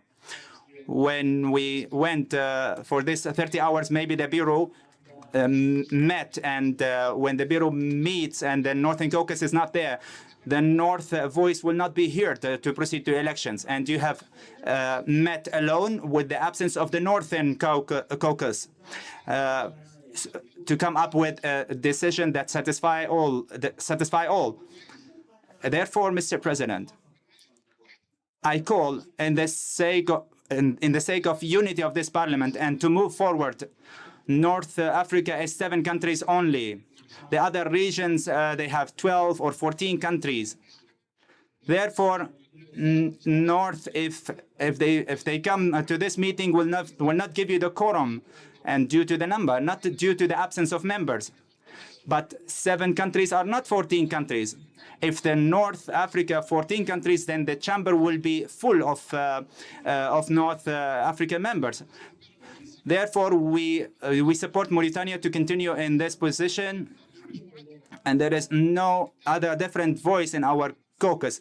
Therefore, we request from the Bureau and this August Parliament to understand this situation and move forward so North Africa can assume its position that is stipulated in the law and the rule of the procedures and all the protocols that we work according to. Thank you, Mr. President. I believe as we debate, we are eating into the 30 minutes. So wherever you are sitting, you are doing your work to invite. You are inviting other members to join virtually. Yeah, I believe you are doing that. There's no debate without also mobilizing other members to come on board. Now, Honorable Brahim Said, yes, the Bureau met over lunch. And it's the only business that we did over lunch. And then you say the North was not represented. It is true. Because currently there is no first vice president. So in a typical Bureau meeting, there is no North. That's why we are struggling to ensure that we get a member from the North. But out of inclusiveness spirit, we asked Honorable Yusuf, the acting chair, to come into the Bureau meeting, and he attended the latter part just to hear what each Bureau member had to say. That did happen, and he can confirm it actually happened. And he knows how things went. And but the determination which I've made now, of course, is coming from the president. On the advice and listening from the Bureau, our legal position from the legal officer, whose view may not agree with what I'm saying now, but ultimately this chair also, in terms of rules, I'm given the authority to decide ultimately. So, Honorable Ibrahim, the route that we have now can work. We can invite members from 10 from each caucus. It's possible. They can join in and we have a quorum and we move forward. It's possible. I see hands. I want to see people on the phones calling those outside, sending messages. Say, please, can you go and join? This is the link. Quickly, we need to spend more time on improving the numbers than arguing with the chair or debating a motion whose conclusion is that let's invite other members to join in. Once we have a quorum, then we can proceed. And that's very easy to achieve. Yes. Honorable Mbo, West Africa Caucus, we believe you have mobilized yours. Yes. Honorable Duduzela, Southern Caucus, we have people in Malawi, Mozambique who are not in this room. You can be assisted by the vice chair there from Mozambique. You can get from Mozambique, you can get from Malawi. In Namibia, there are those that are not here, several. From Southern Africa, there are several, including Angola. We can get the numbers. Central Africa, Honorable Felix. Is Honorable Felix here? Yeah, which side? This side, okay, sorry. We believe you have all mobilized Central Africa. Are you in touch with, sorry? We mean Felix, chair of Central Caucus. Sorry? Oh, no, not you can have. I mean from Burundi. Yes, mobilized Central Africa. Burundi delegation, sorry, Rwanda delegation went back. Honorable Bideli, that is East Africa. Honorable Bideli is a whole team of 5 from Rwanda, went back. May the president please move the headsets from the microphone? Yeah, Honorable Bideli, I can mention several, almost each country. So let's do that. But there are those who still want to raise 1 or 2 issues. The floor is yours. Yeah. I start from here. I'll come over there. Let me start from there. Mr. President, thank you for this opportunity. My name is Mao Sampa, chairperson of CAPA Committee on Audit and Public Finance. Mr. President, I want to commend you for the position you've taken right at the end, where you've used your powers to say the quorum has to be there, be it by hybrid, by people logging in virtual. That is commendable, Mr. President. At no time should this parliament break any of its rules. The rules were made for a reason. And this parliament is an African parliament. So it's paramount, it's superior to all our 52 countries' domestic parliaments.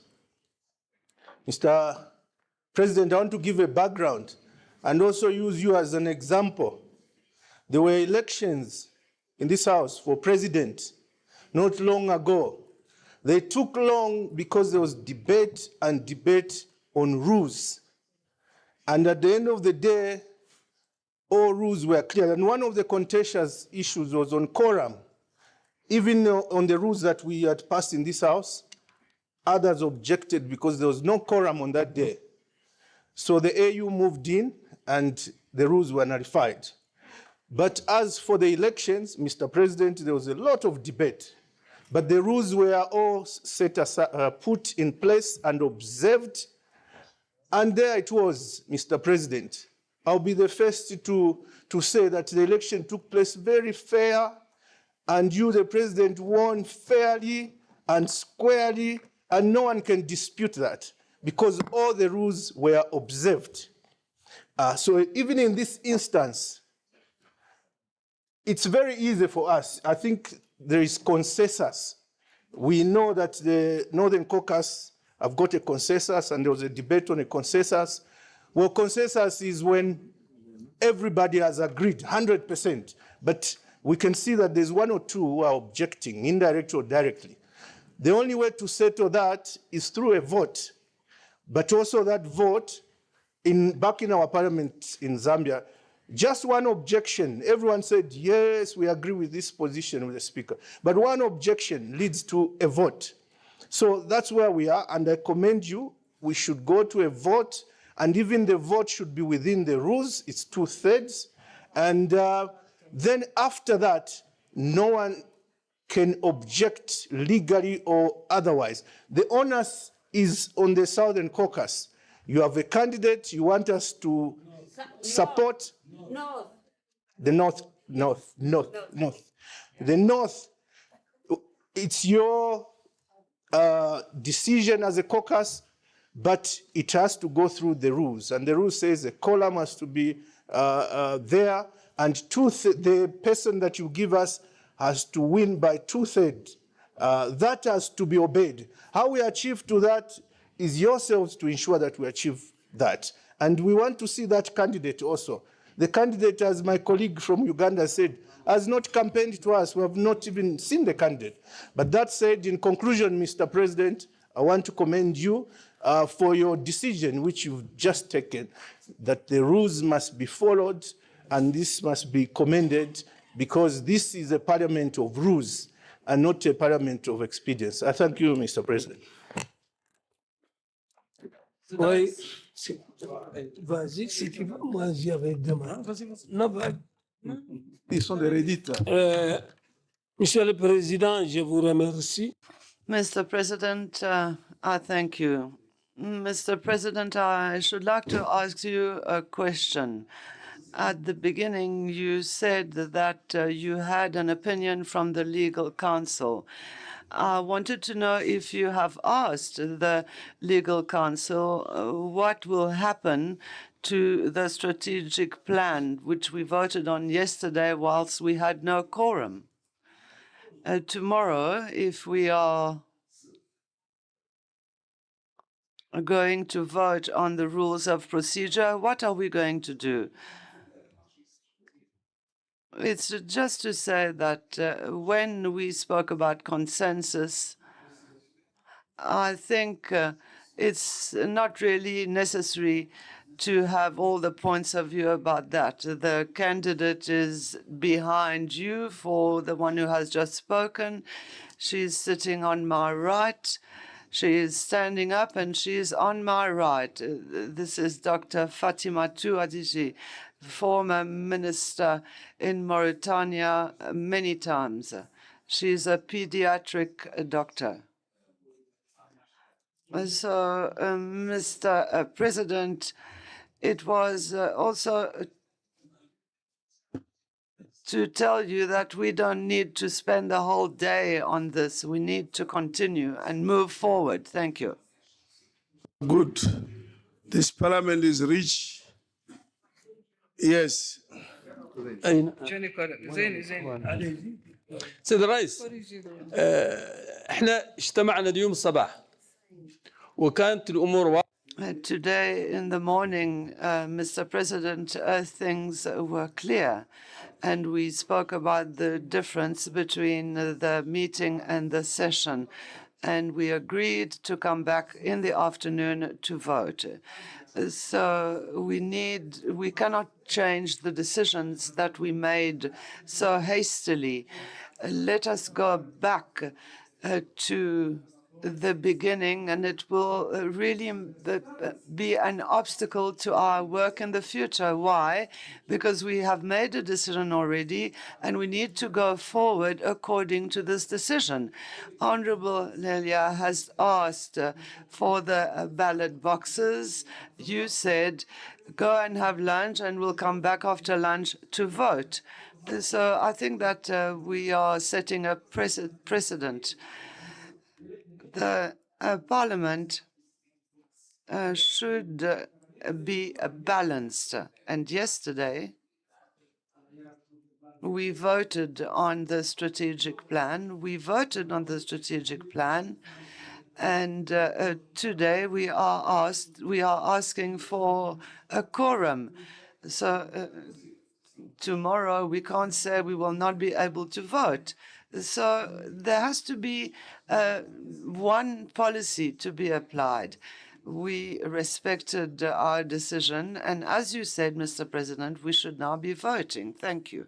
I need to give clarifications. You say Honorable Laira said, where are the ballot boxes? And you are raising, these ballot boxes are here. They are here. They are here in front. They are here. She asked for ballot papers, Mr. President. I'm sorry, ballot papers. The quorum issues, then we vote. They are ready. The staff are ready with everything. The ballot box, on that they are transparent. They are not the typical boxes of the past, but they are there.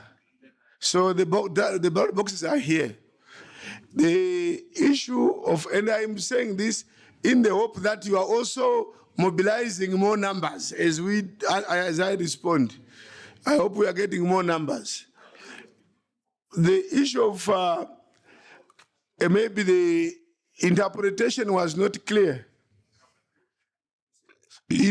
Ballot papers. Strategic plan, no, we didn't vote. For us to vote, we need a quorum. So we didn't vote for the strategic plan, we only adopted it by acclamation. Now, as has been said, for the vice president, you can't use acclamation or consensus. The rules say for a person to be a president or vice president, they should get at least a, what do you call it, a simple majority, which means 50+1. It's a requirement that there should be some votes which are counted and they get 50+1. And I'm trying to assist that we achieve exactly that. You are my brothers and sisters. We love you a lot. So we want you to be happy and you be happy. We are working together. Yes. Or the candidate. Candidate, you have the floor.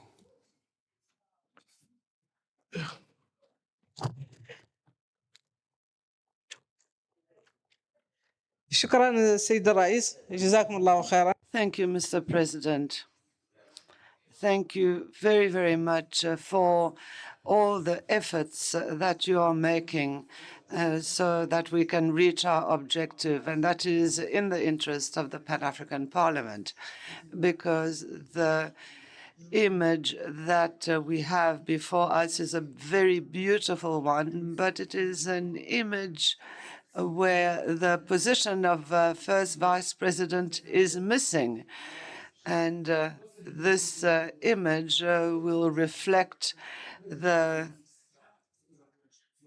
fact that each African citizen will be able to see himself or herself in that picture. And the picture has to be complete as soon as possible, because it will be a success for us and for you in Africa. I'm going to be speaking in French now. I should like to thank you, Mr. President. I'm going to introduce myself. Dr. Fatima Touhabib is my name. I am from Mauritania. I am currently MP at the National Assembly of Mauritania. I am former Ministry of Vocational Training, Habitat and Social Affairs. I am and actually a gynecologist and obstetrician. I worked many, many years in the field as a doctor in order to attempt to help the people of Mauritania. I am introducing myself before you, Honorable President, and before you parliamentarians, and I'm also vice president of the National, I was vice president of the National Assembly of Mauritania. I represent Mauritania here, and I would like to represent the North Group, the North region, because this seat belongs to North Africa. I see that it is a very good picture. It is an honor for us to see such a beautiful picture, such a beautiful image. But unfortunately, there is a vacant position for the first vice president. And it's not normal. We have followed up with each other. We have really concentrated on the picture we want to see. So the position belongs to the northern region. First vice president of our Pan-African Parliament. So everything I'm asking on my own behalf, it's not only to get the position, but for this picture to be adjusted and modified to reflect the African reality, and the position must go to the northern region. Thank you. Another round of applause, louder now.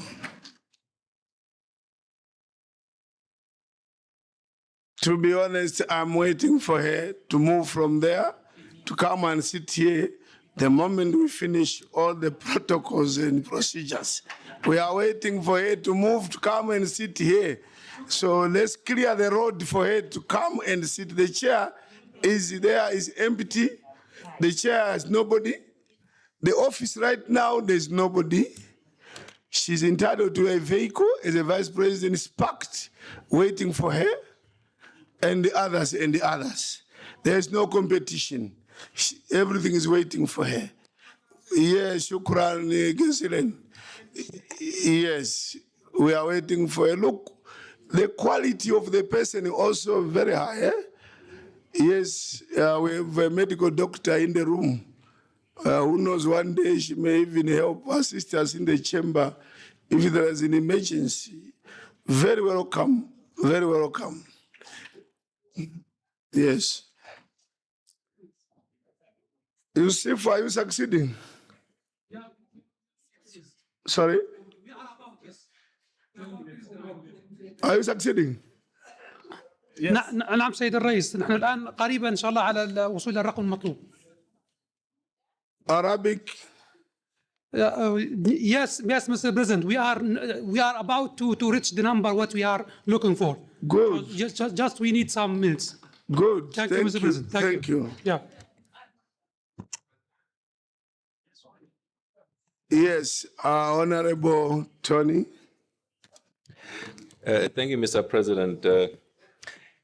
Just for your information, on a lighter note, whilst we are still mobilizing the Southern Caucus, it's just to note that some of the MPs are willing to join, but they are reporting that they don't have data. Otherwise, they will all be joining. They will be voting, but it is indeed a lighter note. It is a lighter note, Mr. President. It's indeed a lighter note. And Honorable Samba has been trying to motivate them to come and join. Okay. Yeah, thank you. Okay. Mozambique should give us a good number. And Angola, Rwanda should give us 5. Rwanda should give us 5. Muito obrigado, Sr. Presidente. Thank you very much, Mr. President. From Rwanda. Yes, please, please.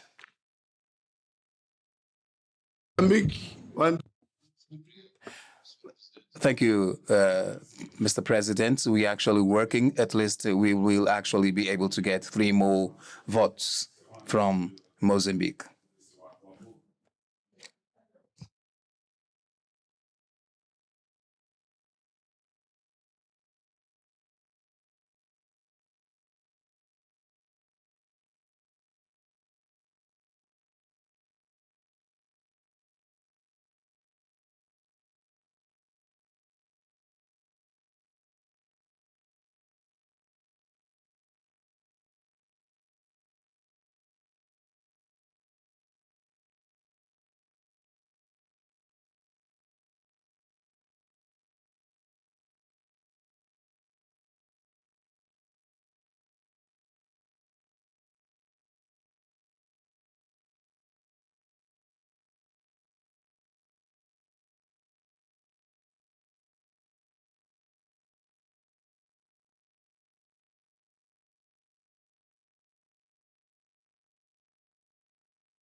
Mr. President.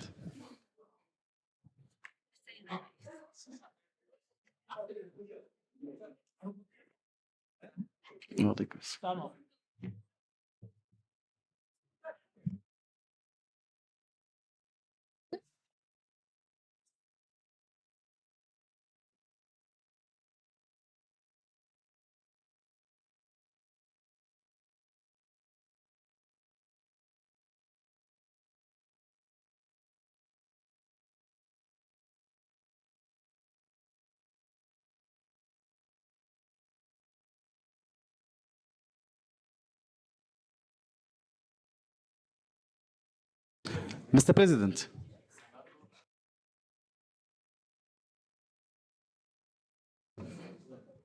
Hello. Mr. President. Hello. Yes, hello. From Tunisia, from here. Tunisia. Tunisia, Tunisia. Where Tunisia? This side? Yes. Eh? Go ahead. شكرا سيد الرئيس على Thank you, Mr. President, for the floor.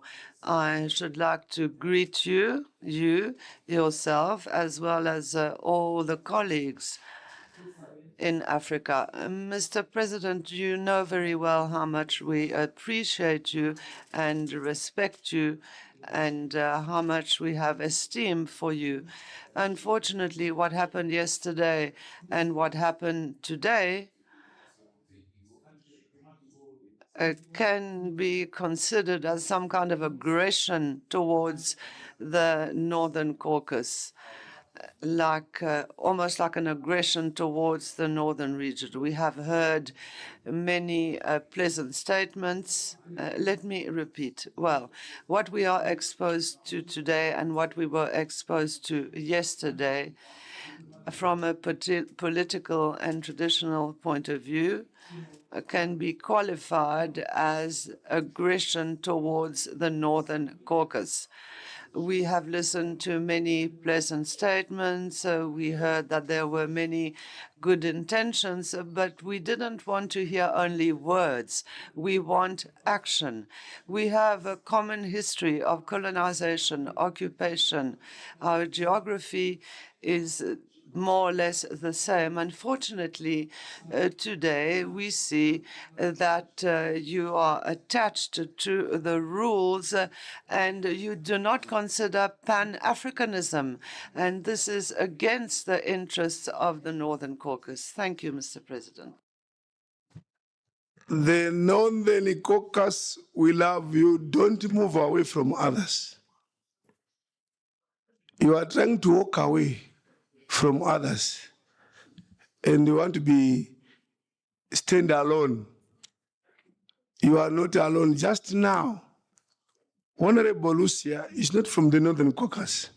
She says, I've mobilized all the other 4 Cape Verde. They have connected. They are not from the northern region. So I think be careful sometimes with these political statements. You are alienate yourselves. You are alienating yourselves by trying to argue as if it's Northern Caucasus. When these rules were made, they did not have Northern Caucasus or Central Caucasus in mind. They were just written for everybody. These are rules that apply to everybody. To be president here in March, a quorum was first ascertained. And there were about 176. 176. The quorum was about 107. There were 176 here. And when I won, I got 138 votes, exceeding the quorum. So it's not done only to the Northern Caucasus. It has been done to all Caucasus. But when you present your points, please, we appeal to you. Do not politicize a legal process. Some of your members from the North are not even here to support the North. Your own numbers as North are not 100% in this room. But others are working hard. We hear Honorable Mbo mobilizing, Honorable Lucia, just to the Mozambique, say they have 3. Surely you should say people love you, rather than to try and attack and say we, the Northern Caucasus, people are against us. There is no reason not to work with you. Because these other Caucasus do not compete for positions in the Northern Caucasus. If anything, we should thank us what we have done to bring rotation and balance. One of the regions that was affected is Northern Caucasus. You didn't have sometimes no chair of a committee, sometimes not even a vice chairman. But today, because of what we've done, we've said we are all equal. We should support every region. Today, Egypt has a chair, Morocco has a chair, Algeria has a chair, Libya is vice chair of Caucasus, Sahrawi vice chair. It's only Tunisia because they came a bit late. Almost every country, in some cases 2. Egypt has 2, 3 in bureaucracies. It never used to happen. They know if they had 2 people in the bureaucracies, they were lucky. But because we said we need to work together, we brought them. Now they are also participating. So don't just accuse others who actually love you, truly love you. That is the truth. I don't see anyone raising up their hand. Here. I'm here. Here. Okay. No, I'll go here. Here. Thank you very much, Mr. President. I just need a little bit of clarity on how we are going to proceed. Assuming our colleagues get the numbers, those that are working on the online, I just want to know how you're guiding that we are going to be proceeding, because the hybrid that you've introduced is not in our rules. And since it's not in the rules, are we proceeding by first adopting that, or are we proceeding by voting straight? So that, because I just need to know how we are going to proceed, putting in mind the Article 12 of the protocol, which states which gives that we need to have a 2/3 majority for us to adopt any rule. Thank you.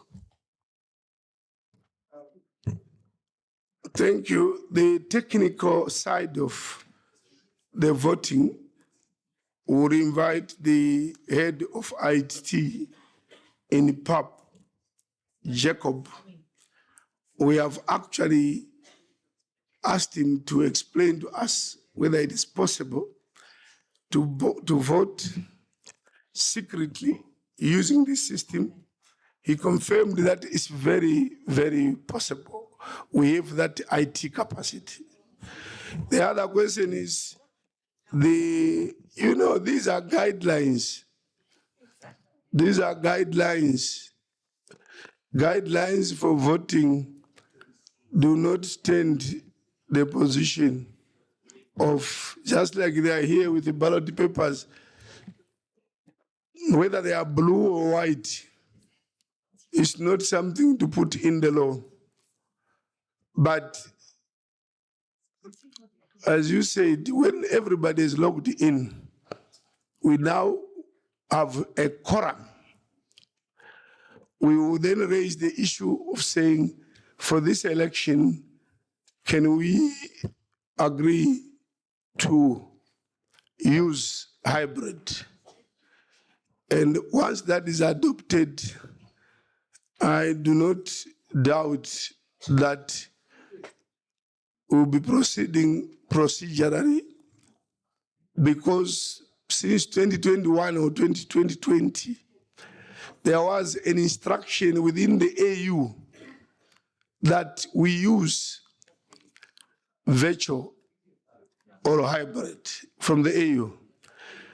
And we have been doing that. So if we have a quorum and we agree on that methodology, I have no doubt we'll be proceeding correctly. So, but we need a quorum to agree on that first. But that's just an electro-administrative way of doing it. There was a hand, yes. Thank you very much, Mr. President. Mr. President, the Honorable Patrick Nsamba is citing the protocol, actually explaining that we need 2/3 to change the rule. Nobody is changing the rule here. We are just interpreting presence in the House, meaning also virtual attendance. It is about interpretation of the rule of presence. Yes. It is not about changing the rule. So we don't need that 2/3 majority, which talks about a changing and adoption of amending the rules. We are not doing that. Second, Mr. President, I like to calm down the fears of my brother here. By the way, we are very close friends. We are here because we want to get the Northern Caucasus representative in the seat. How can we then be accused to be unfair to you? We came here this afternoon, actually in the morning. We've been seated here waiting patiently such that you are represented. Patiently. We are contributing all along, finding a solution to what seems to be a technical challenge. Other than trying to bypass what lawyers call legal engineering, let us do things the correct way. Because we are in this together. Let us not talk about Northern Caucasus. This is the African Union. This is the African continent. That's why we are here. As of now, we are looking forward to electing our first vice president. We are not looking forward to electing somebody from the Northern Caucasus. No, that president is going to be ours. All of us. He's not going to be your president. He's going to be the president of the entire institution. So, colleagues, especially from the Northern Caucasus, get us correct. We are in here. Actually, the first vote should be mine for her. But I want it to be done the correct way. Because why do we have to bypass the rule, even when we are doing a good thing? If you want to do a good thing, do it well. And do it in accordance with the rules, with the law. And we all move together. So this is not something about the Northern Caucasus. Please, please save us that. This is about Africa, and we are going to vote for the candidate. She has no opponent. And we have patiently been waiting here to exactly give you the chance to join the Bureau like any other region. Thank you, Mr. President.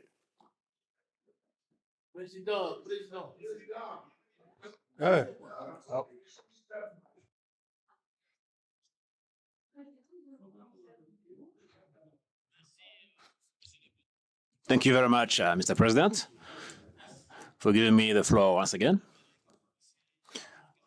Before I say what I wanted to say, I'd like for the President to know our names as well. When you call the colleagues by their names, we are jealous. It would sound like your attention is not very, and it is not full. And also, I'd like to calm down our colleagues from the Northern Africa Caucasus. I've called the colleagues from Rwanda as well while I was here.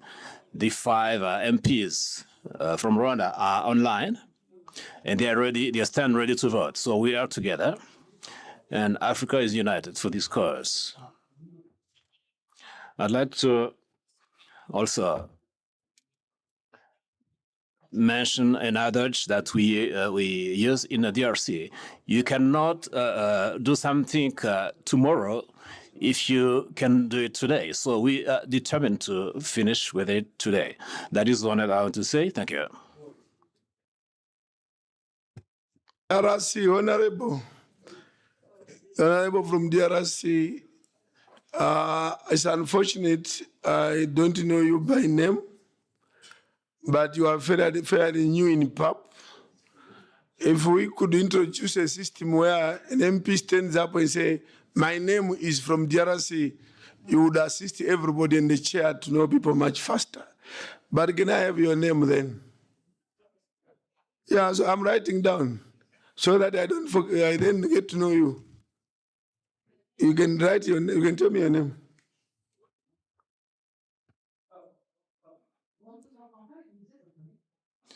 My name is Alphonse Ngoyi Kassange. You can also only say Honorable Alphonse. That will suffice. Thank you. Yeah, for your contributions are progressive. Yes, you are new, but your contributions are very progressive. Yes, so I want to thank you. Merci beaucoup.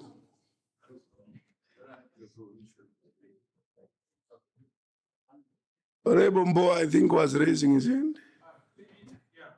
Sorry? Yes, thank you. I was just saying that we are very close, so we need around 5 or so. So let's call. So let's keep calling so that we get the number. Yeah, 5 only. Very close. Yeah, we are. Very that's good. Can the members also get us more? Yes. Again, I'll be accused of the name. Yes, take the floor.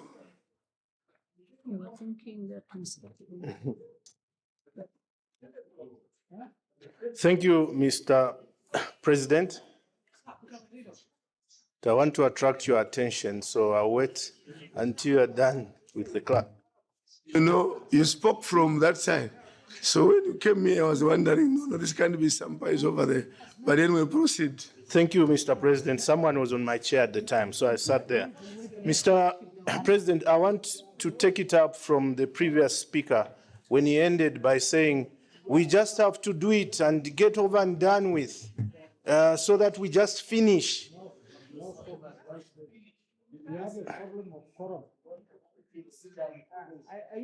I'll wait for Director Wawa to finish with the president.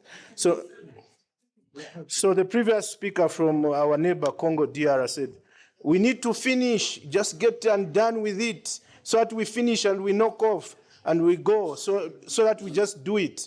Mr. President, there lies in where I start my submission for under 2 minutes. This, Mr. President, is a parliament of Africa. We just don't leave our countries to come here just to get things over and done with for the sake of it. We have to follow rules. This rule book, if you're a Christian, this is the Bible. If you're a Muslim, this is the Quran. If you're a Buddhist, this is the Bhagavad Gita. If you are witchcraft, I don't know what you call it.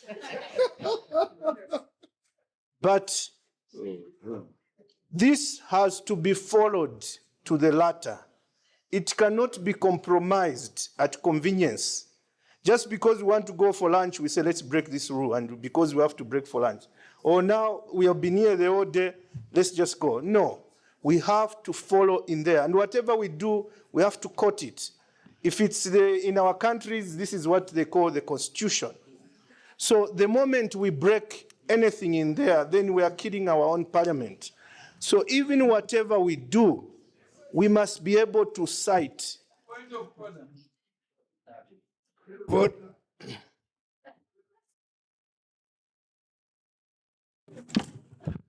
Honorable Speaker, I raise a point of order because the speaker is misrepresenting the former speaker. What the former speaker simply said, let's endeavor to complete this work. Yeah. Let's not procrastinate something that we can do today. That's what he said. He is not saying, let's just brush things aside. He's not saying that. I did not hear that. Thank you. Okay, yes? Is it a double point of order? Double point of order? Yeah, شكرا سيد الرئيس. نعم. What's up? Is it a point of order? We are going. Yusuf, is it a point of order? Yeah. سيد الرئيس أنا لدي كلمة بسيطة جدا موجهة للسادة النواب الأعضاء جميع السادة النواب موجودين بهذه القاعة. I'd like to thank everyone who is on our side and everyone who we in the Northern Caucasus, the small group, we were requesting that we be seated. We request that we're not asking to be against the rules, but rather we only asking that we.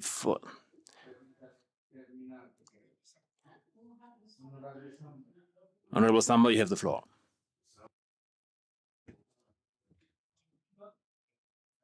It is against the Northern Caucasus. We are all for the parliament.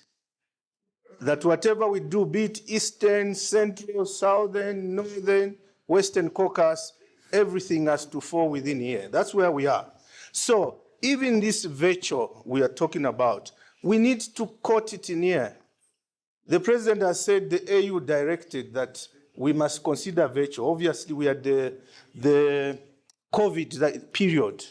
But even that said, that rule, we need to insert it in here and be able to cite it. Don't forget here, we have members of staff who need to obey this also, because if they don't, they'll also be questioned by the AU. So when you just say, my brother Okoti from Uganda earlier on said, we must just see if we can amend the rules, and just here, he had a good submission, I remember. But here is Article 12 of these rules of Parliament. I didn't make it, I found it, but I've been taught to follow it religiously. Article 12 says, rules of procedure and organization of the Pan-African Parliament. Item 1, the Pan-African Parliament shall adopt its own rules of procedure on the basis of a 2/3 majority of its members. The Pan-African Parliament shall elect at its first sitting by secret ballot from among its members in accordance with its rules of procedures. So any rule we want, if we want that we should all just dress in T-shirts here or traditional gear, whatever we want, we can make those rules, but it has to be supported by 2/3 majority. That's what this article says. So even this virtue, we said we want it, but have we put it in here? Has it been elected by 2/3 majority? Anything else you want to do quickly, it's very easy. My sister there, actually, I want her to be there as well to quote the president's word. But at the moment we don't follow any rule or bypass any rule, it will come back to haunt us. Letters will be written to the AU, and the clerk will need to answer, the bureau will need to answer, CAPA also will be questioned. So the onus is on us to follow the rules to the letter. Unless you can point here. I also want to vote and go home and go to my hotel. But no, then we are not doing justice to this parliament. So I submit, have a look at Article 12, and there's nowhere, the virtue has not been put in here. Until then, we can proceed, but trust that it will come back to haunt us. I submit, Mr. President.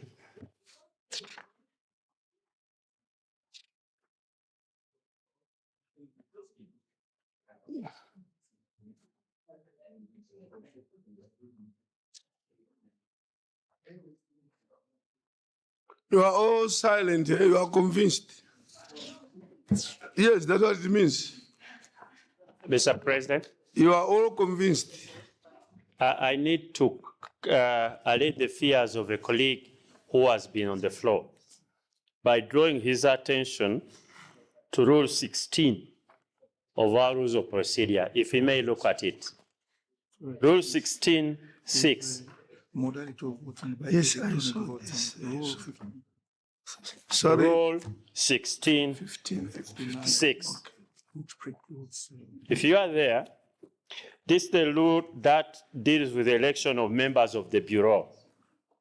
And Rule 16(6) says, if I may read it verbatim, the election shall be held, the election shall be by secret ballot and a simple majority of members present and voting. What we are trying to do is to interpret the word present. We are not amending, please. We are not amending. We are now defining, actually interpreting, what does present mean? And our own interpretation, present means those physically here and those who are present online. And that is within the rule. Present and voting. What does present mean? Especially these modern eras of virtual meetings. What does it mean? So we are not, please don't take us to the protocol that we are amending the rules and therefore we require the 2/3 majority. Nobody is amending the rule. What we are doing is interpreting present. And to us, present means those physically in the chambers and those who have logged on our online and they are following and they are going to vote. And what is the problem with that? So there's nothing which is going to haunt us. Actually, what we've done is to define the rule according to the guidelines. And there's no contradiction, Mr. President. Yeah, it's quite, don't complain about since yesterday. Be happy about the learning process. We have learned now the issue raised by Honorable Sampa, whether we are allowed to use the electronic system. Is it in the rules? We have to amend the rules. Rule 59. Pay attention, because this is also, Rule 59 says, manner of voting on a specific question. Parliament shall apply the following methods when voting is required. Please listen. A, by show of hands. B, by electronic voting. C, by secret ballot. So the matter is settled. Rule 59. Rule 59, I've read it, I can repeat. Methods of voting required. Either one, A, is what I said, A, by show of hands, B, by electronic voting, C, by secret ballot. So there is no problem. It's already in our rules.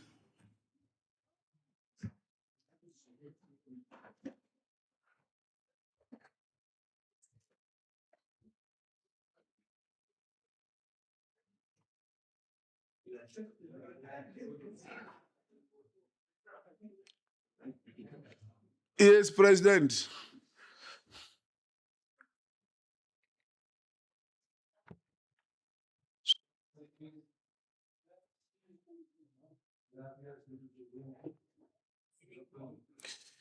Thank you, Mr. President. First of all, I'd like to express my satisfaction for the quality of the comments. My colleagues of the Pan-African Parliament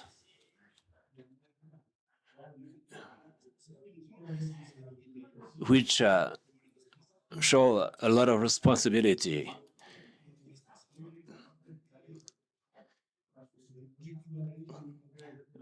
And they indeed work in the interest of PAP. Secondly, I'd like to say, Mr. President, that the Bureau represents the national assemblies. And we need to have a behavior of equals. The colleague needs to feel that they have the same benefits and all the advantages, rather than feeling not equal in some other way. Maybe if this continues,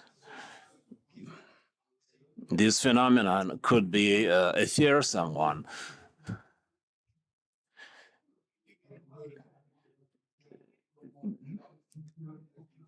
The Bureau of PAP is the one responsible for the management, following certain parameters. And you know the challenges that you're facing. The reaching of the necessary quorum, and since we are talking about flexibility, then and you are heading towards this direction, my observation is that electronic voting has been adopted throughout the world. It is referred to by Rule 59, and also there is a reference to that in Rule 16. So other interpretations are aiming at the division. I would like to thank you for this spirit and also all those who have helped us overcome all these problems. Thank you. Sorry? Yes, can we get the technicians to check now? We believe we have the number. Can they confirm, please? They need to confirm. I'm saying now, Jacob, confirm. Jacob, confirm. Mr. President, we have 30. However, we need to verify who exactly they are. But we have 30 participants online. Yeah. Mr. President. Yes. Yes. Some of the names are in Arabic. Maybe the Northern or somebody who can speak Arabic can help us, because the name is in Arabic. Yeah. Maybe if you look at the name, you'll be able to tell who the person is. اثنين two, Yeah. yeah. سيد الرئيس والأخ المتحدث الآن الخاص Mr. Chairman, those who are in charge of we need to register them as present. Yeah, okay. We need to register them as present. So let's, Jacob, ask each one of them to introduce themselves formally. And then we register them as present. Jacob? Mr. President, they've heard you. You're speaking directly to them. Okay. Honorable members on virtual, please, thank you. Welcome to the Chamber of Pan-African Parliament. Please introduce yourselves. Sorry? Sorry? They have to switch off their video. Switch on your video. When you speak, switch on your video when you speak.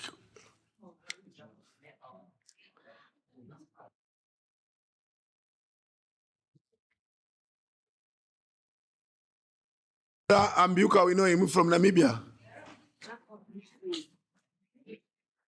Thank you, registered. I didn't get Jacob will make the picture of them one by one. Salam. Yes. I'm Salik Abdurrahman from the Sahrawi Arab Republic.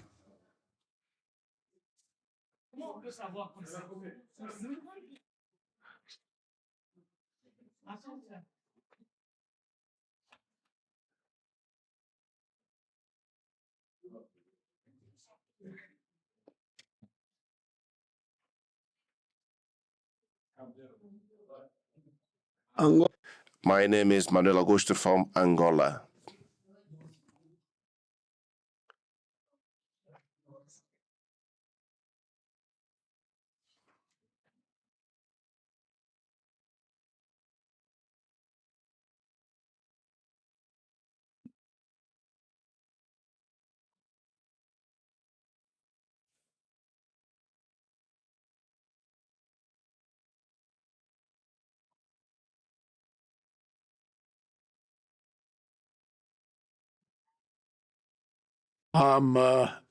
Member Abdulkader Hassan from Libya.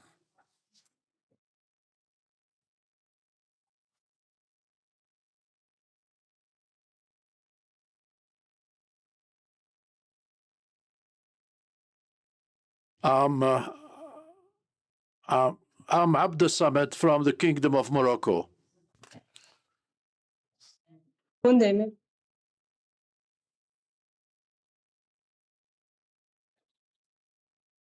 I'm Yusuf Aidi from Morocco. John Bond.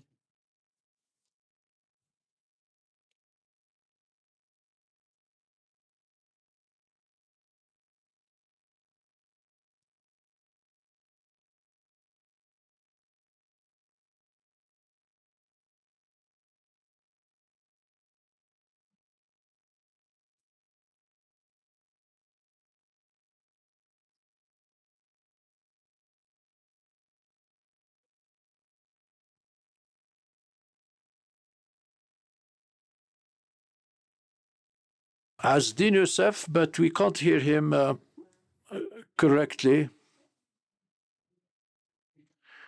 Could he repeat, please? Could the Honorable MP? I'm Manuel Moura from Cape Verde. Al-Majid from Algeria.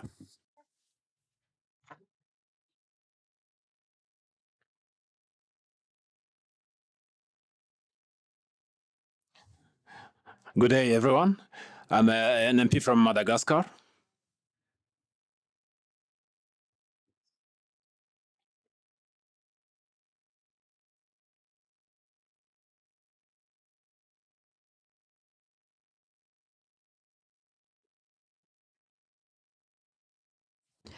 Manuel Moura from Cabo Verde.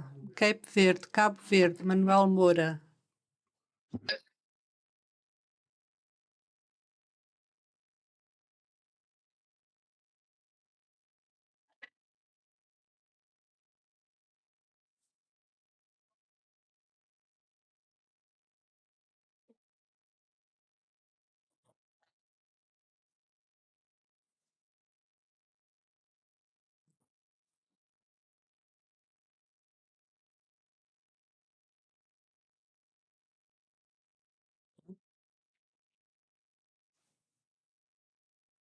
Thank you. We got you.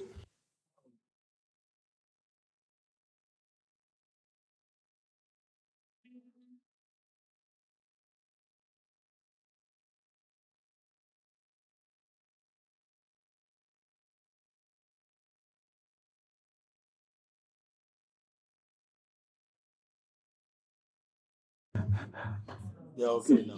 Mr. President,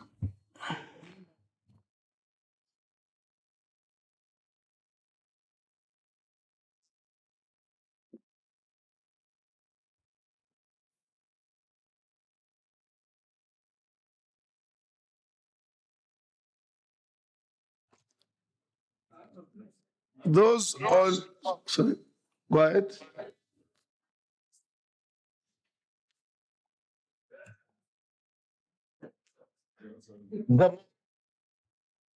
Cape Verde, okay, thank you. Cape Verde, thank you.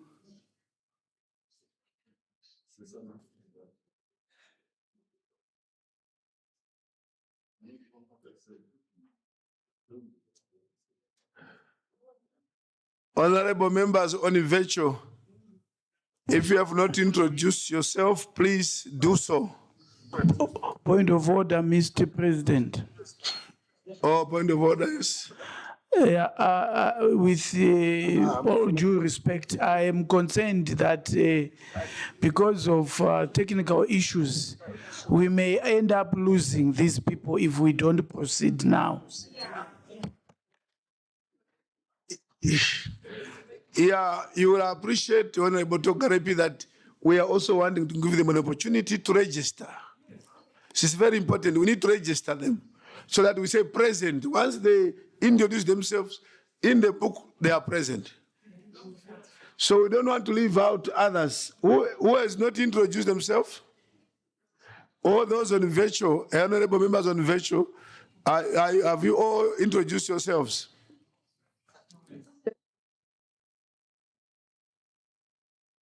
Yes.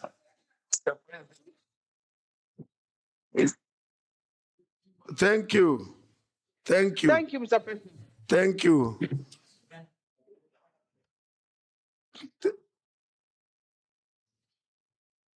Thank you. Thank you very much.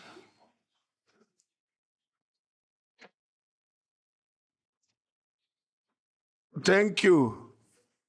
Thank you.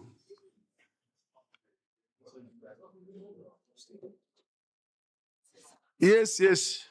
Can hear you. Yes, we heard you. We heard you earlier.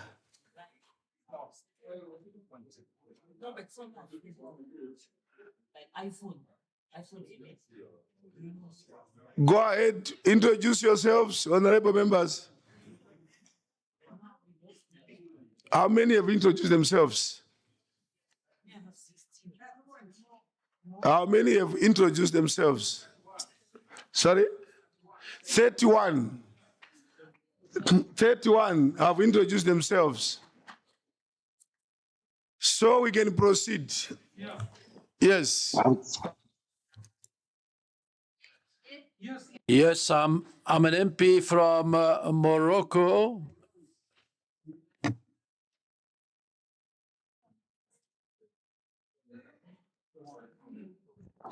Thank you. We can now proceed. Sorry, I'm told we are short of two. I'm told we are short of two.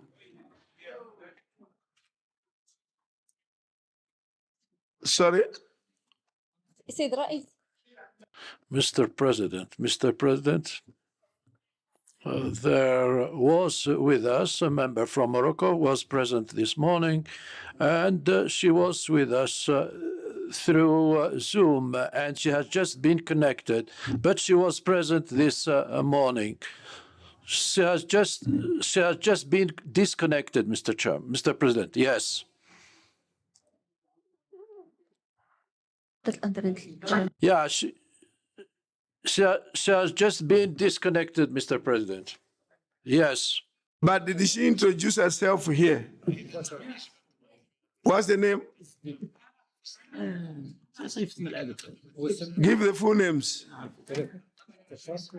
Hannah from where? From which country? Hannah Belkhair. Hannah Belkhair.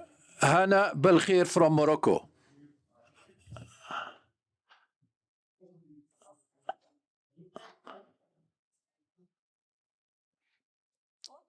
Yes, she has signed up this morning. She has signed. She was here and she. Yes, yes. She signed this morning, yes. So bring the book because technically present. Because if she signed. Technical staff, please give us the registration paper. Said Rais. Mr. President. Mr. President, Mr. Asdin Abdelmajid, MP, was online, but he has not been able to speak to us directly. He did, yes, he did. He did. Yes, yes. He did, Mr. President, yes.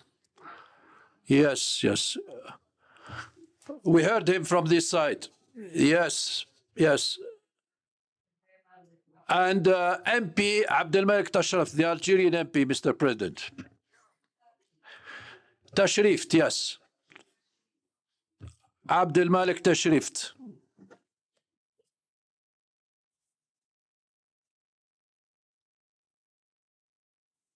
Sound is very poor, Mr. President, and we do really apologize. Tell me, are you saying we're so short of? How many do we have?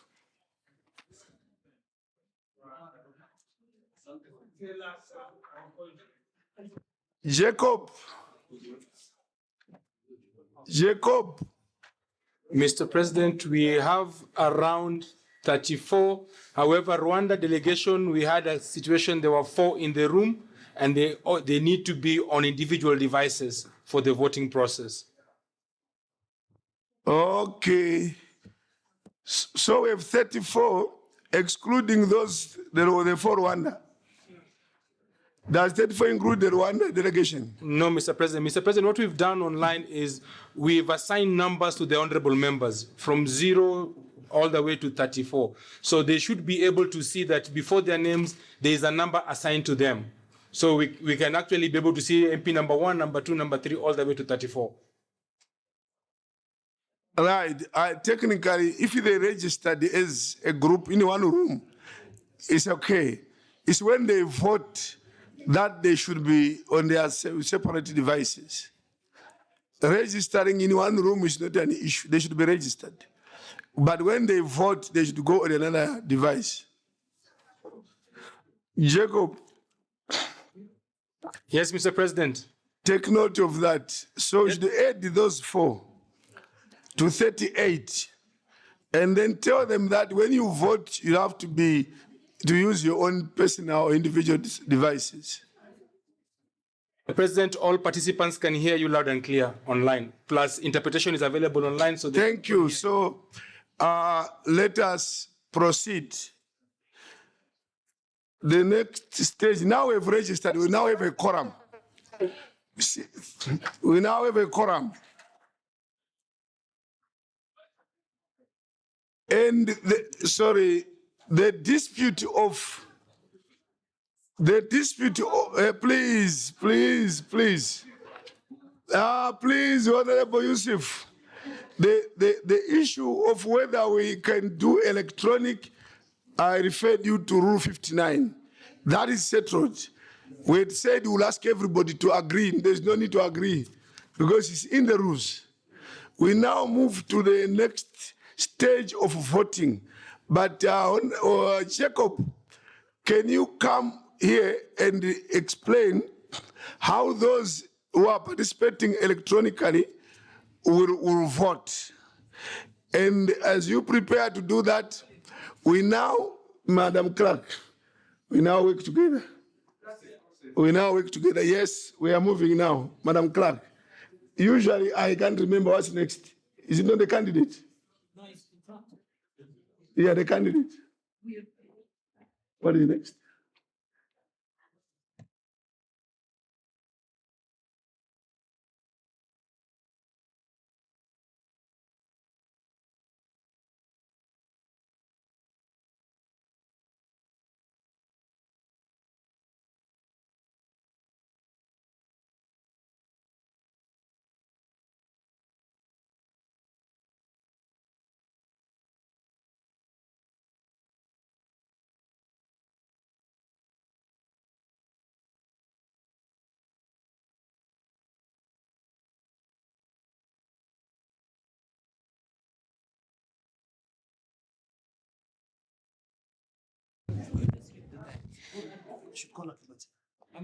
Honorable President. Sorry, order in the House, please. Order in the chamber, please. Order. Honorable President, having confirmed the quorum in the House for purposes of election, I now call upon the candidate to present herself and her motivation and program before the elections.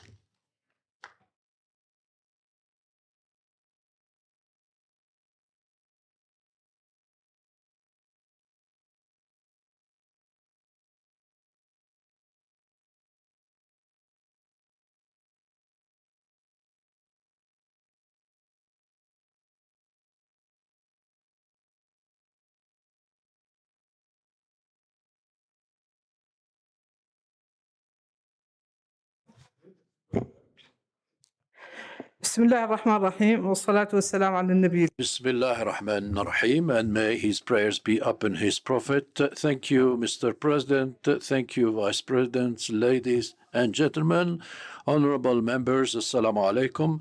First of all, I would like to thank you all for your efforts in order to complement this discussion in order for our parliament to fulfill all these positions. My name is Dr. Fatimata Habib from the Islamic Republic of Mauritania. And I'm part of the North African Caucasus, and Mauritania is considered as a strong bridge between the west of Africa and the north. Now, as concerns my very modest experience, from the professional point of view, I'm a doctor and I'm a specialist in women's diseases, and I have worked for several years on the ground. And as concerns the political aspect, I am a former minister, and I have run several ministries: the Ministry of Environment, the Ministry of Animal Resources, and also the Ministry of Housing, Ministry of Social Affairs, and the Ministry of Vocational Training. I ran also a project that was funded by the World Bank in order to support fisheries in the West Africa countries. For the time being, I'm an MP in Parliament, and I was once a Vice President of the National Assembly of Mauritania. I'm a member of the Pan-African Parliament and also a member of the Committee in charge of Health. And I'm standing for this position in order to supplement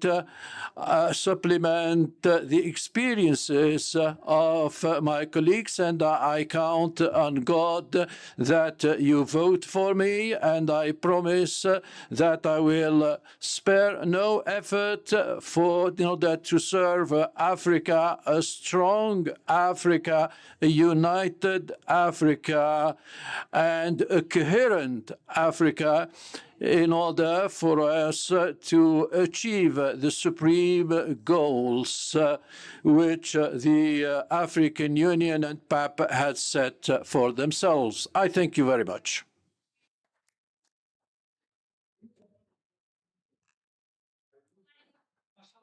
Thank you very much, our candidate. Thank you very much.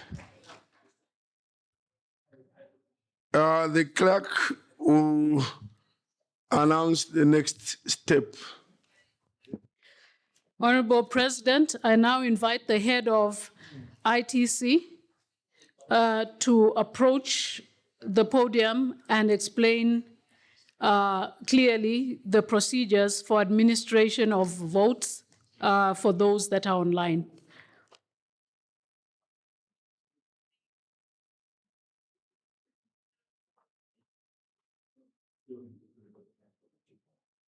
Mr. President, apologies. Can I explain from here, from the control room? Yes. And show the members on the screen what will happen? Okay, agreed.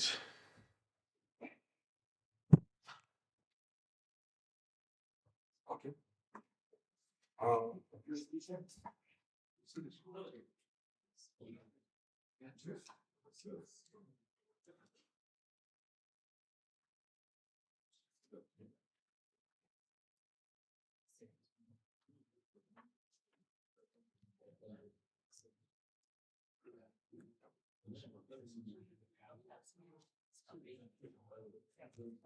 Mr. President, we've set up a test vote. So when we launch it, all the MPs online will see the test vote.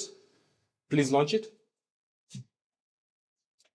And you can see on the screen, the test vote has 3 questions: yes, no, abstain. And once they vote, so in this instance, we'll vote yes. What happened to your screen?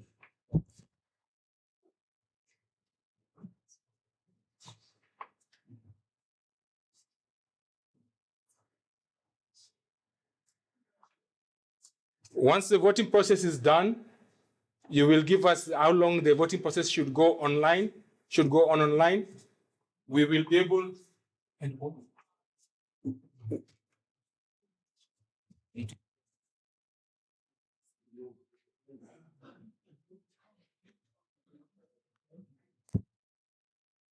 Once we end the poll, the results will be displayed on the screen for everyone to see. It's as simple as that. Honorable members who are connected virtually, those connected virtually, do you understand how we are going to vote?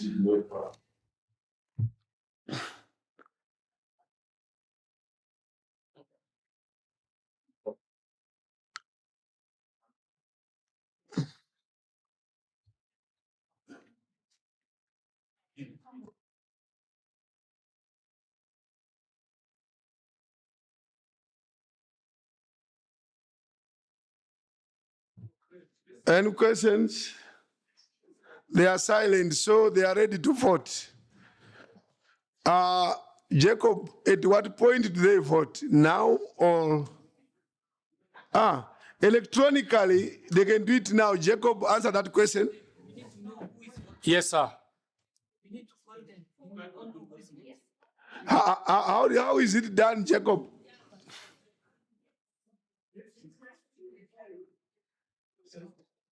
I explained on the screen, a screen will pop up, ask them questions to select answer. Once they vote, we will display the results immediately after the voting ends. You must direct us how long you want the vote to run for.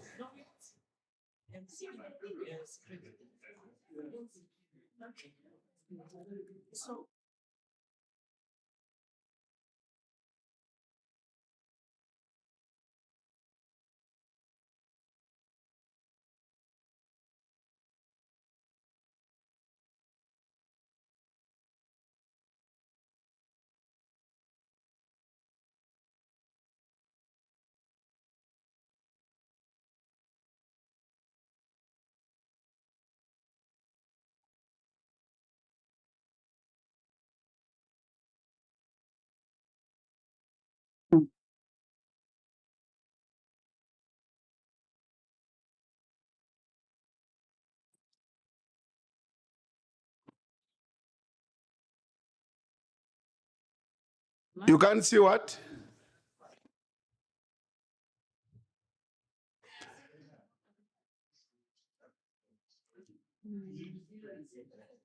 Jacob? Mr. President, that was a test poll. It was just to show. It was a test, okay. I'm awaiting your direction for the actual poll. If the person was online, they will like to. No, that will take ages. Yeah.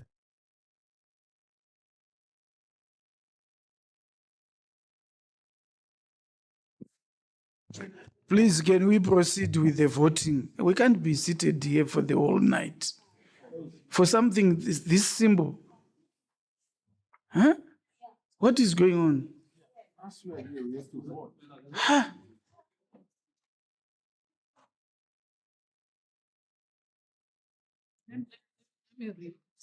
So tell us, Jacob, can you explain further?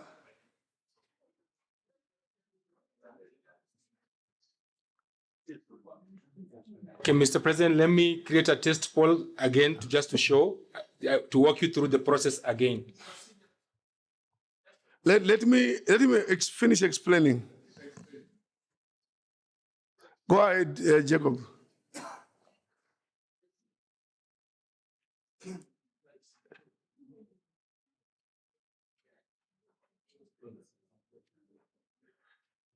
Jacob,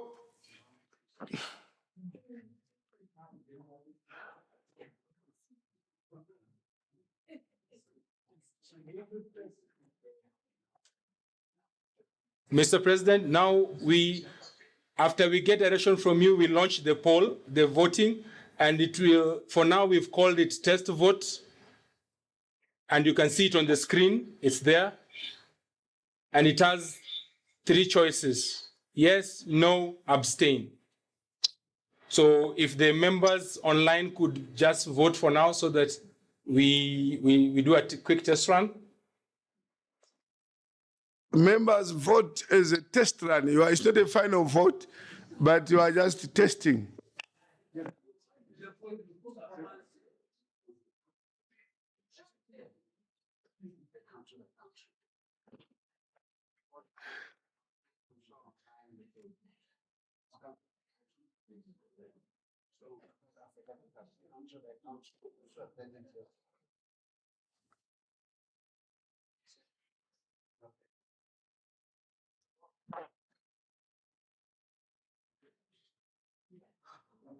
Mr. President, then once the voting is done, at your direction, we end the poll.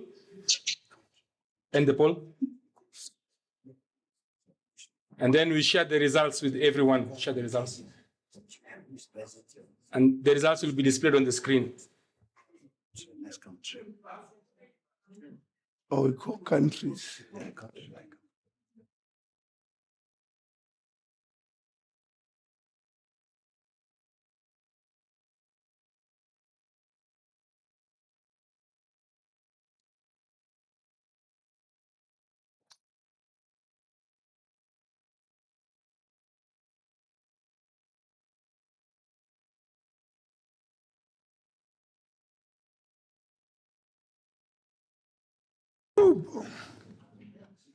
Jacob. Mr. President. The method of voting for those on the virtual, do we call them one by one, country by country? It's not possible, Mr. President. They all see the screen at the same time. It's not possible. It's not possible. They vote same time. Same time. You just say vote and then they vote. They vote same time. As per our register. We are not able to mark the register. Yeah. Okay. In the AU, we see this system in the AU when they vote. They just say, all of you vote one time. Okay, Honorable Patrick. Thank you very much, Mr. President. Mr. President, when you look at the Zoom currently, there are members who are here and also on Zoom. There are also very many people on that Zoom who are not members of Parliament. Secondly, the result as displayed there. No, President. No, President. No. Mr. President, I am on Zoom. No. What I'm saying, I am on Zoom. Let him finish. I am on Zoom and I've been looking through how the results will be. The results are coming through. What I wanted the clarity from Jacob is the result going to come in percentages? Yeah. The same way? We can't continue like this. Hey, give him chance. No. Please. No, President. No. You can't continue like this. We need to vote. Yes. We need to vote. Mr. President, the results are in percentages. Sorry. We can't allow one person when you look at the test run that has been run, yes, it is in percentages. Jacob, not counted. Jacob, in percentages. Okay, wait. Let's ask technically. Jacob, is that true that the results are in percentages? The results are both in numbers and percentages. Sorry, please listen to Jacob. This is what is there. Mr. President, if you look at the screen, the results are in percentages and in numbers. Oh, you want another question? Okay, Honorable Jida. Honorable Jida.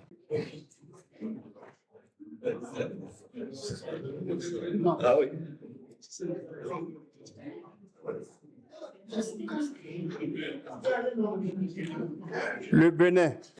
Benin, please come and cast your vote. Les parlementaires du Botswana. Members of Parliament from Botswana, start preparing, please.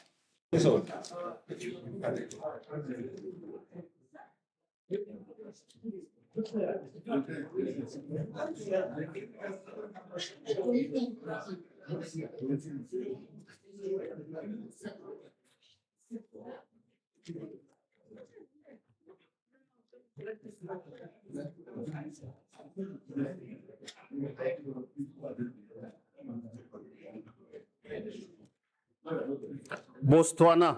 Botswana,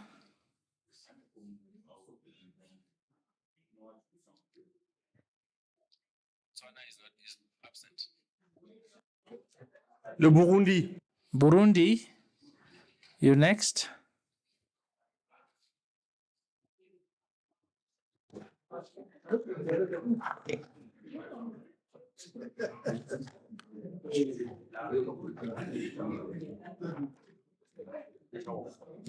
Le Cap Vert. Verde, it's your turn.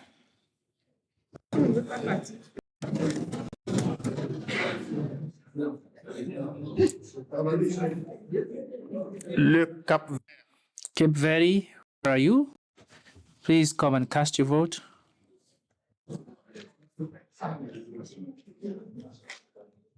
Le Cameroun. Cameroon, you are up next.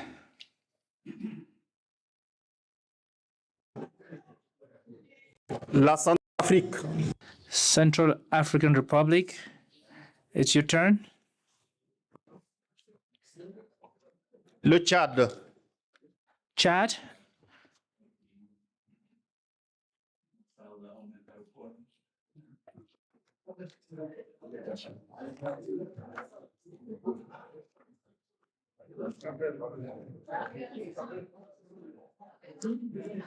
Le Tchad.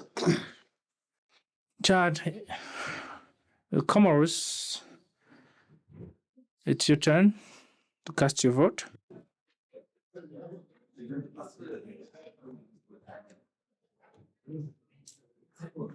La Côte d'Ivoire. Côte d'Ivoire, you're up next.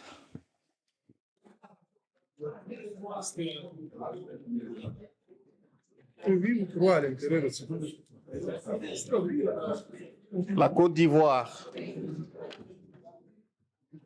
Côte d'Ivoire, please, it's your turn to cast your vote.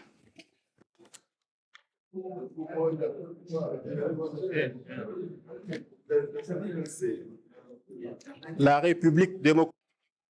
The Democratic Republic of Congo, you're up next.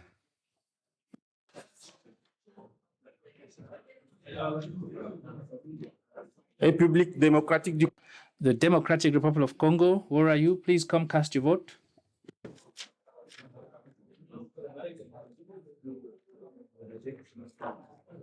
Le Djibouti. Djibouti, you're next.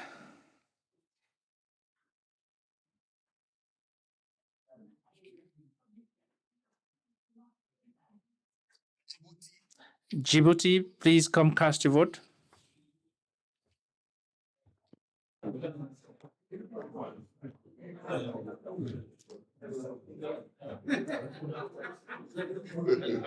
L'Égypte.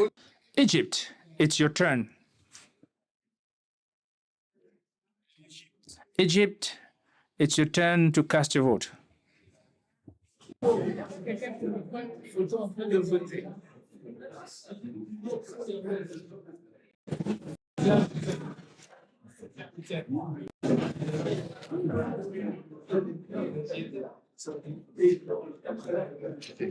L'Égypte.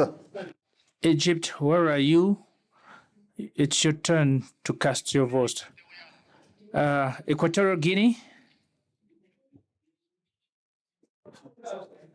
Guinée équatoriale. Equatorial Guinea, please come cast your vote.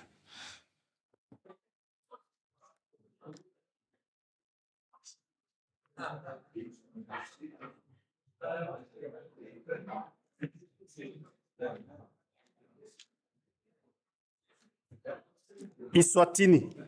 Eswatini, it's your turn.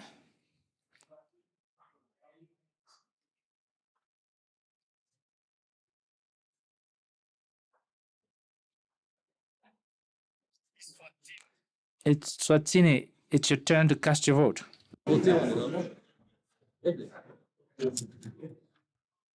Yes.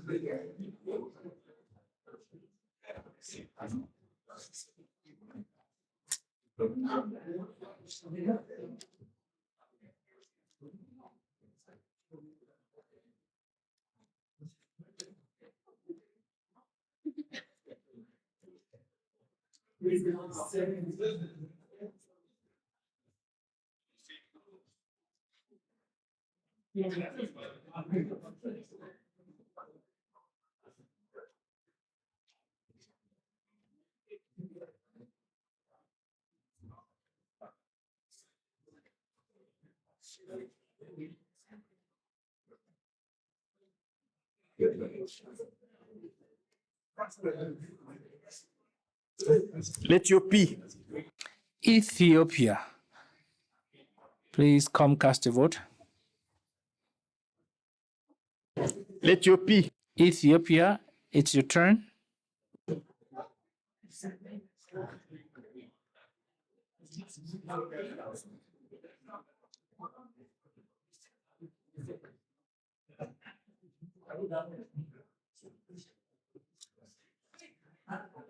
La Gambie.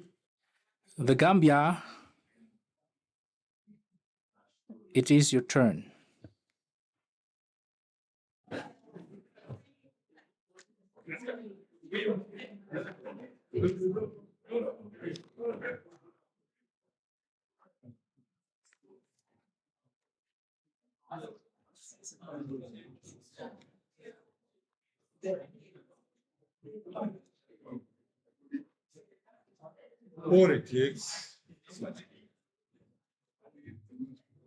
Le Ghana. Ghana, you're up next.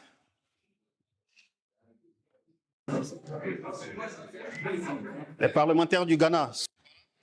Members of parliament from Ghana, they're not in the hall. If they are, please come cast a vote. Kenya, it's your turn now.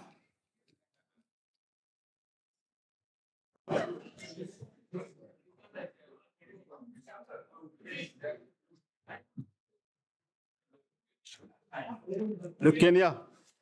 Kenya, where are you? It's your turn.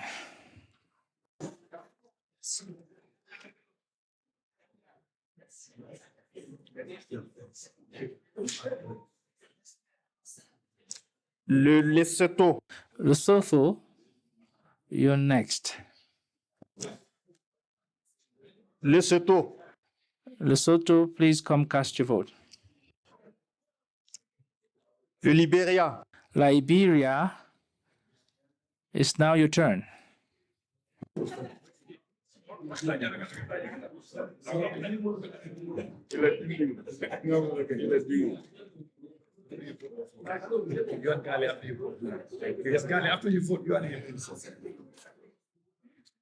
Le Liberia. Liberia, where are you?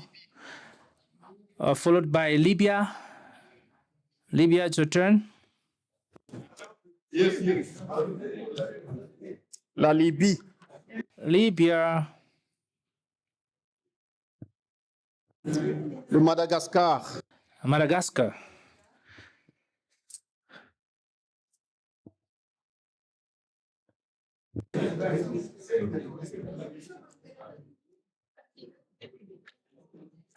Le Madagascar.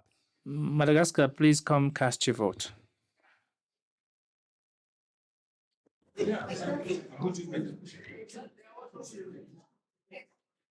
Le Malawi. Malawi, it's your turn to cast your vote. Malawi. Malawi, come cast your vote, please.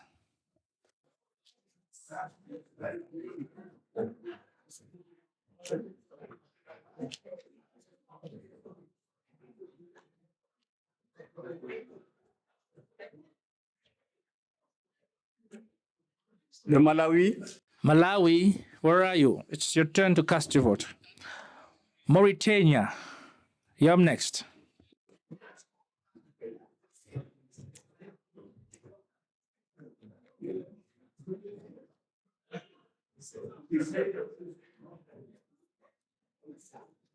La Mauritanie. Mauritania, where are you? Please come cast your vote. We said like this. Yeah. Yeah, it's okay. Yeah, but it's a secret vote. It's okay, yes. How do they do with this? Who refused?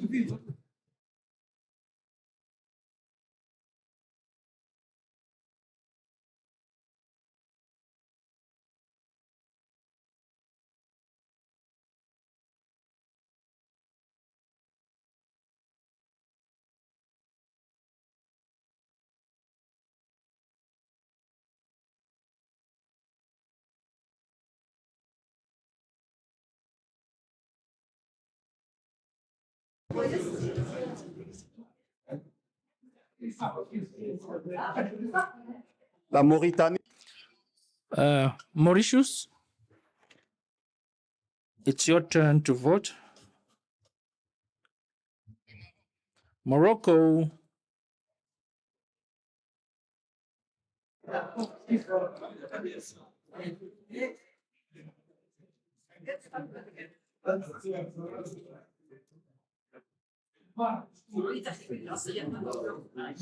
À Mozambique. Mozambique. Ils sont pas là? Namibia.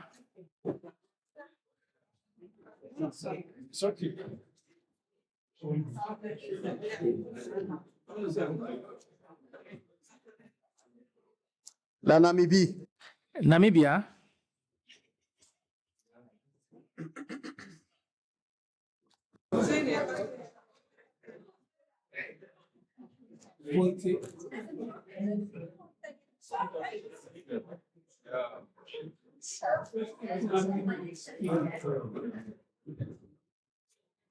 Namibie. Namibia. Nigeria.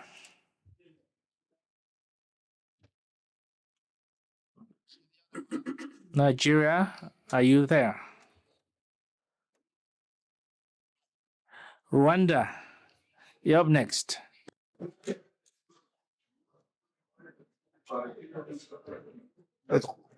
Rwanda. Rwanda, please come cast your vote. La République du Sahara. The Sahrawi Democratic Republic. The Sahrawi Democratic Republic. Senegal is absent, so we move on to the Seychelles. Seychelles is also absent. So Sierra Leone, it's your turn. Sierra Leone. Sierra Leone, please come cast your vote. L'Afrique du Sud. South Africa, you're up next. South Africa, please show up for your vote.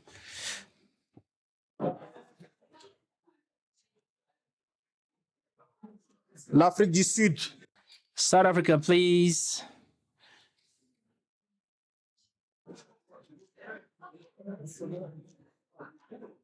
L'Afrique du Sud.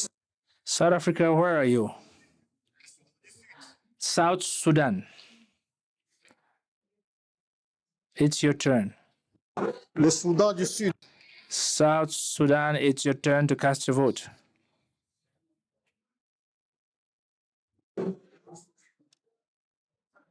La Tanzanie. Tanzania. Tanzania, please come cast your vote.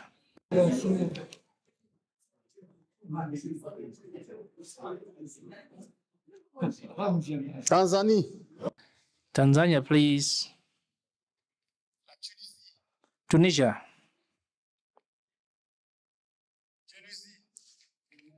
Tunisia, please come cast your vote.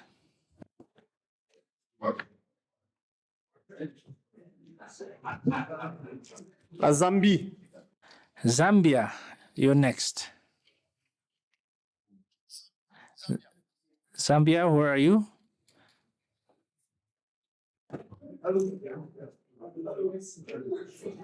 Luganda.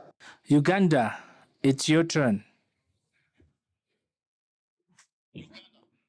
Uganda, it's your turn to cast your vote. Zambia. Zimbabwe, you're up next.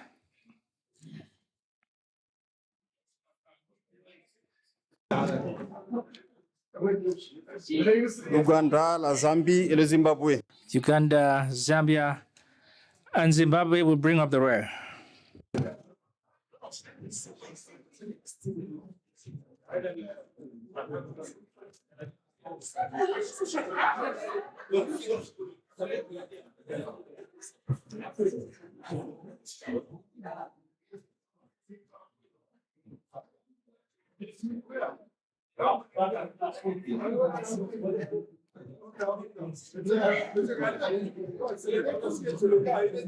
C'est fini. Zimbabwe, c'est la liste, c'est la fin. Le Zimbabwe, c'est la fin. Zimbabwe is the last country to cast their ballot.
Monsieur le Président, Madame la Secrétaire.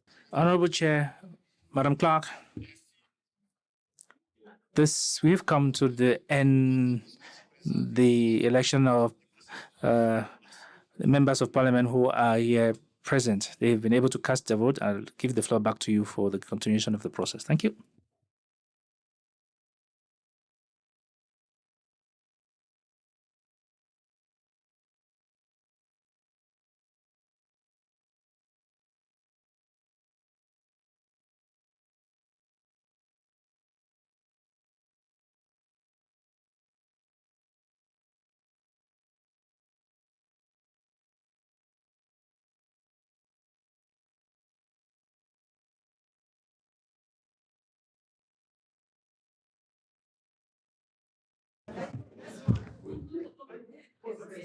Honorable President, I now ask my colleagues to collate the votes and submit them to the President.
Honorable President, with your permission, would like to ask those outstanding members online who have not cast their votes to do so, as votes will be closed online.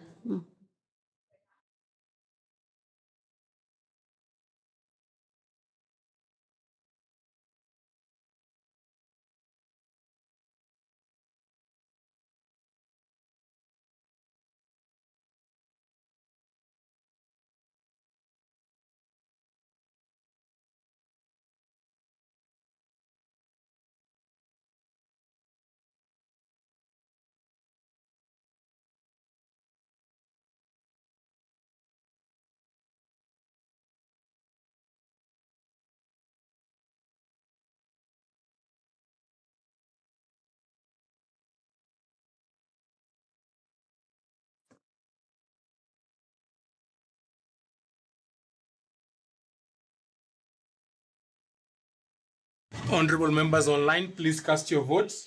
Please cast your votes, honorable members online.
Jacob.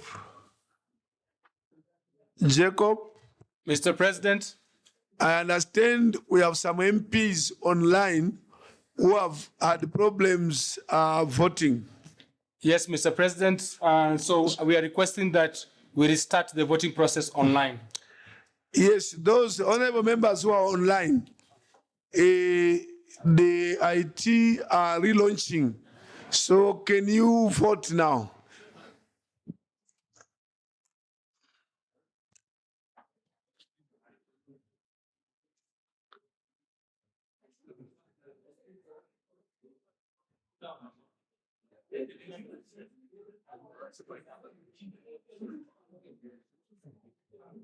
Maybe also come up here and do something. No, it's okay. It's The for party the agent. candidates, yeah.